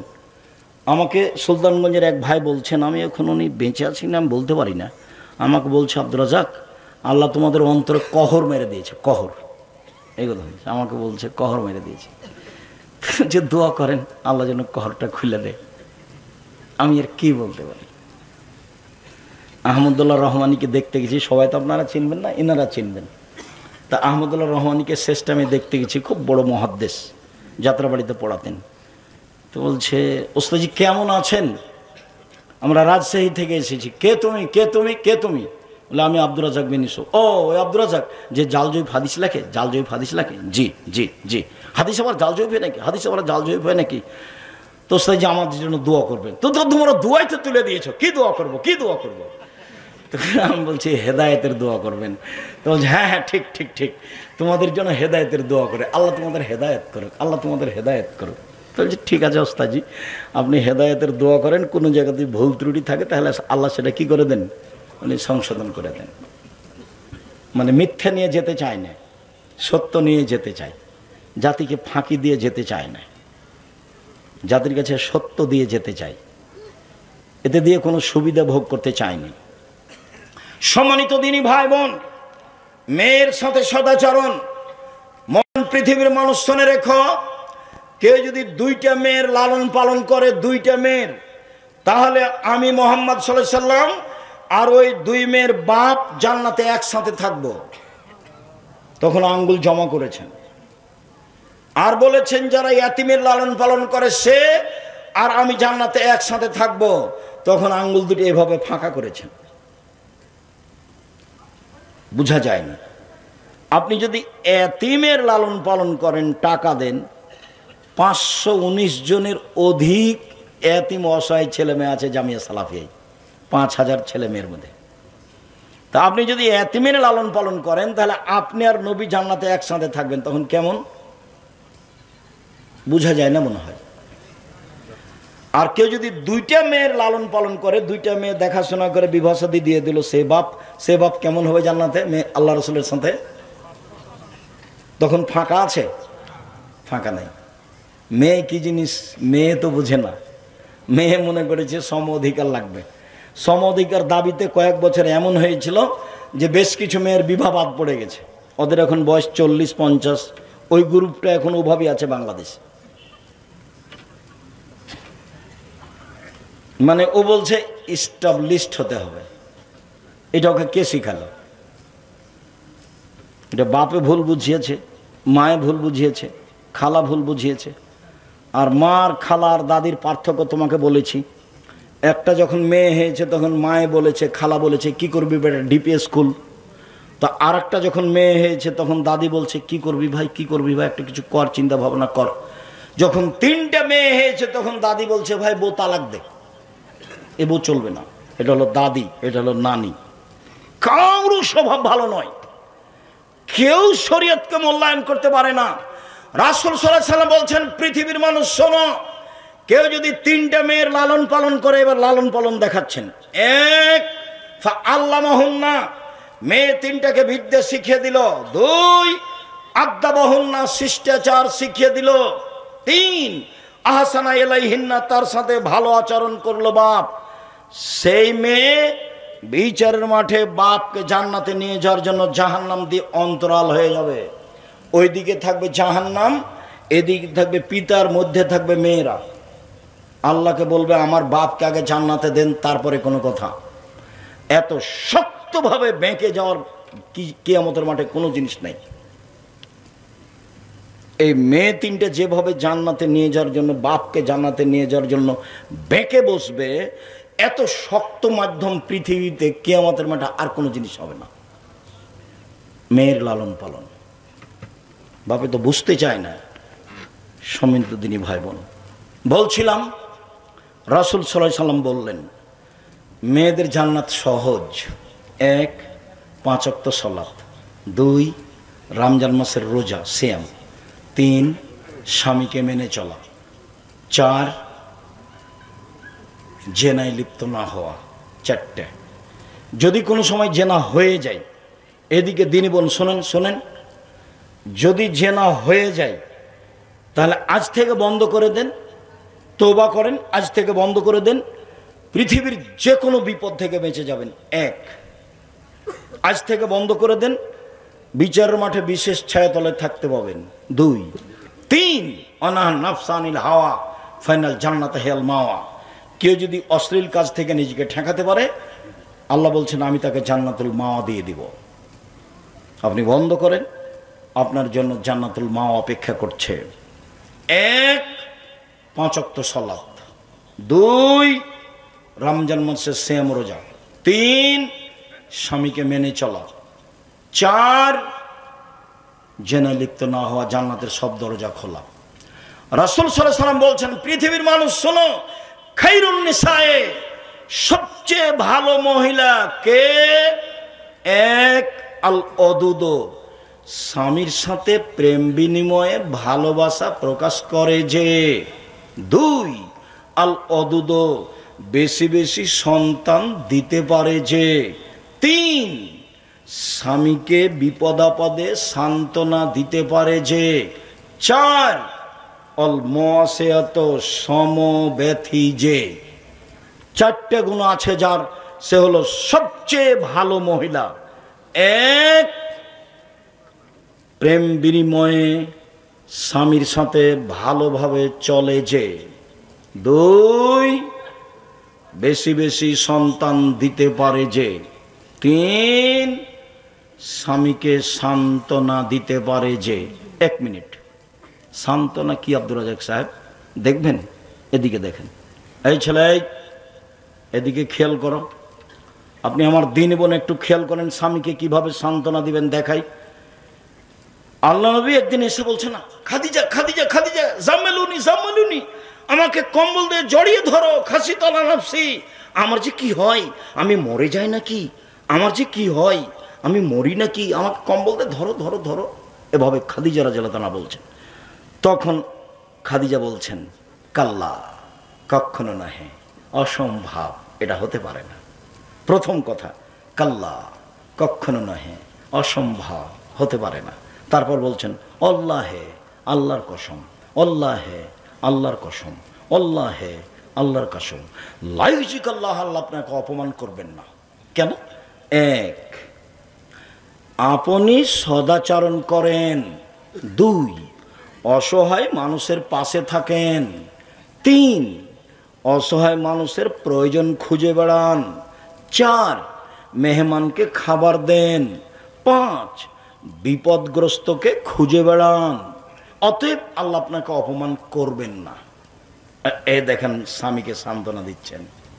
তারপর বলছেন চলেন আমার চাচার কাছ থেকে আপনাকে ঘুরিয়ে নিয়ে আসি। এ দেখেন স্ত্রী সান্ত্বনা দিচ্ছেন। আর আপনার কথা বলি, দিনী বোন শোনেন, আপনার কথা বলি, স্বামী যদি এসে বলে খুব বিপদ খালেদা, খুব বিপদ খালেদা, খুব বিপদ, কি হয়েছে কি হয়েছে, এই ঘটনা, এই তোমাকে তো যেতে নিষেধ করলাম, কতবার নিষেধ করলাম, তুমি যাও কেন, হ্যাঁ তুমি যাও কেন, তোমারই স্বভাব ভালো নয়, তোমাকে কতবার বললাম যায় না। এ দেখেন বোঝা যায়, বোঝা গেল না মনে হয়। ওটা খাদিজা আর এটা আপনার স্ত্রী। কি বুঝে সান্ত্বনা? এ বলছে তুই গেলি কেন, তোর তো স্বভাব খারাপ, তুই গেলি কেন। রাসূল সাল্লাল্লাহু আলাইহি ওয়াসাল্লাম বলছেন আজকের আলোচনার শেষ হাদিস, এই ছেলে থামো। যাওয়ার সময় ছেলেরা গেটে থাকবে। এটা কওমি মাদ্রাসা, যেটা একমাত্র আল্লাহকে সন্তুষ্ট করার জন্য পড়ে ও পড়ায়, এখানে কোনো স্বার্থ নেই। দান এরকম জায়গাতেই করতে হবে। যাওয়ার সময় 10 টাকা থেকে 20 টাকা থেকে, সকাল থেকে কত হোটেলে কত কি করে খেলেন তার কোনো হিসাব নাই। তো যেহেতু এইটা একমাত্র আল্লাহকে সন্তুষ্ট করার পথ, কাজে এখানে দান করতে হবে। ছেলেরা ওখানে দাঁড়িয়ে আছে, মহিলাদের গেটে থাকবে, মেয়েরাও থাকতে পারে, ছেলেরাও থাকতে পারে। আপনি অবশ্যই খালি যাবেন না। আমার একটা কথা মনে রাখেন, পতিতালয়ের মহিলা যদি কুকুরকে পান করে জান্নাত পেতে পারে, কুকুরকে পানি পান করে যদি জান্নাত পেতে পারে, এরকম কওমি মাদ্রাসায় 10 টাকা দান করলে আপনি জান্নাত পাবেন ইনশাআল্লাহ। এটা আপনি দৃঢ়তা রাখেন। আর দান করলেন যেটুকু সেইটুকু আল্লাহ পূরণ করে দিবেন। প্রত্যেক দিন ফেরেশতা 2 জন নেমে আসে, একজন বলে আল্লাহ যে যেটুকু করলো সেটুকু পূরণ করে দাও, আর যে যতটুকু করল না তুমি তার ততটুকু ক্ষতি করে দাও। আপনি যাওয়ার সময় যদি 10 টাকা দিয়ে যান, 50 টাকা 500 টাকা দিয়ে যান, ওইটুকু পূরণ হবেই। আর যদি না দেন ওইটুকু ক্ষতি হবেই, ওটা কাউকে বলা লাগবে না। ওটা বুখারী মুসলিমের হাদিস, আল্লাহ রাসূল বলছেন। কাজে এইটুকু ভুল করবেন না। আপনি আমার দিনী বোন, আপনাকে বলছি সম্মানিত দিনী বোন, নবীরা জান্নাতে যাবে, সিদ্দিক জান্নাতে যাবে, শহীদেরা জান্নাতে যাবে, ওইসব মহিলাও জান্নাতে যাবে যারা স্বামীর সাথে ভালো আচরণ করতে পারে, তারাও জান্নাতে যাবে।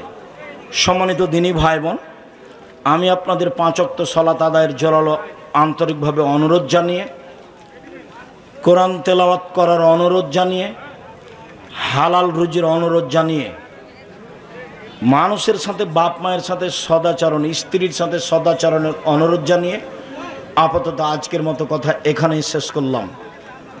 প্রতিষ্ঠানের ছেলেরা রাস্তায় আছে, যারা পাশে আছেন তারা এখানে দিয়ে যাবেন। যারা রাস্তায় ছেলেরা আছে, আপনার কাছে যেন 20 টাকা 50 টাকা 200 টাকা 500 টাকা ভারী না মনে হয়। যেটা আল্লাহর নবী বলেছেন সেটা হবেই। যেটা দিবেন সেটা পূর্ণ হবে, যেটা দিবেন না সেটা ক্ষতি হবে। ক্ষতি হবেই, কাউকে বলা লাগবে না। অতএব আমি আপনাদের সকলের কল্যাণ কামনা করি। আল্লাহ আমাদের যারা মারা গেছে তুমি তাদের কবরের শাস্তি মাফ করো। আমরা যারা অসুস্থ তুমি তাদের আরোগ্য দান করো। আমরা যারা বেঁচে আছি তুমি তাদেরকে তোমার রাসূলের পদ্ধতি অনুযায়ী চলার তৌফিক দান করো। এই প্রতিষ্ঠানে ভর্তি কখন আমি জানি না, জানুয়ারির প্রথম সপ্তাহে। আর জামিয়া সালাফে ভর্তি হলো জানুয়ারির 1 তারিখ, 1 জানুয়ারি। ডিসেম্বরে ফরম হয় আর 1 জানুয়ারি ভর্তি হয়।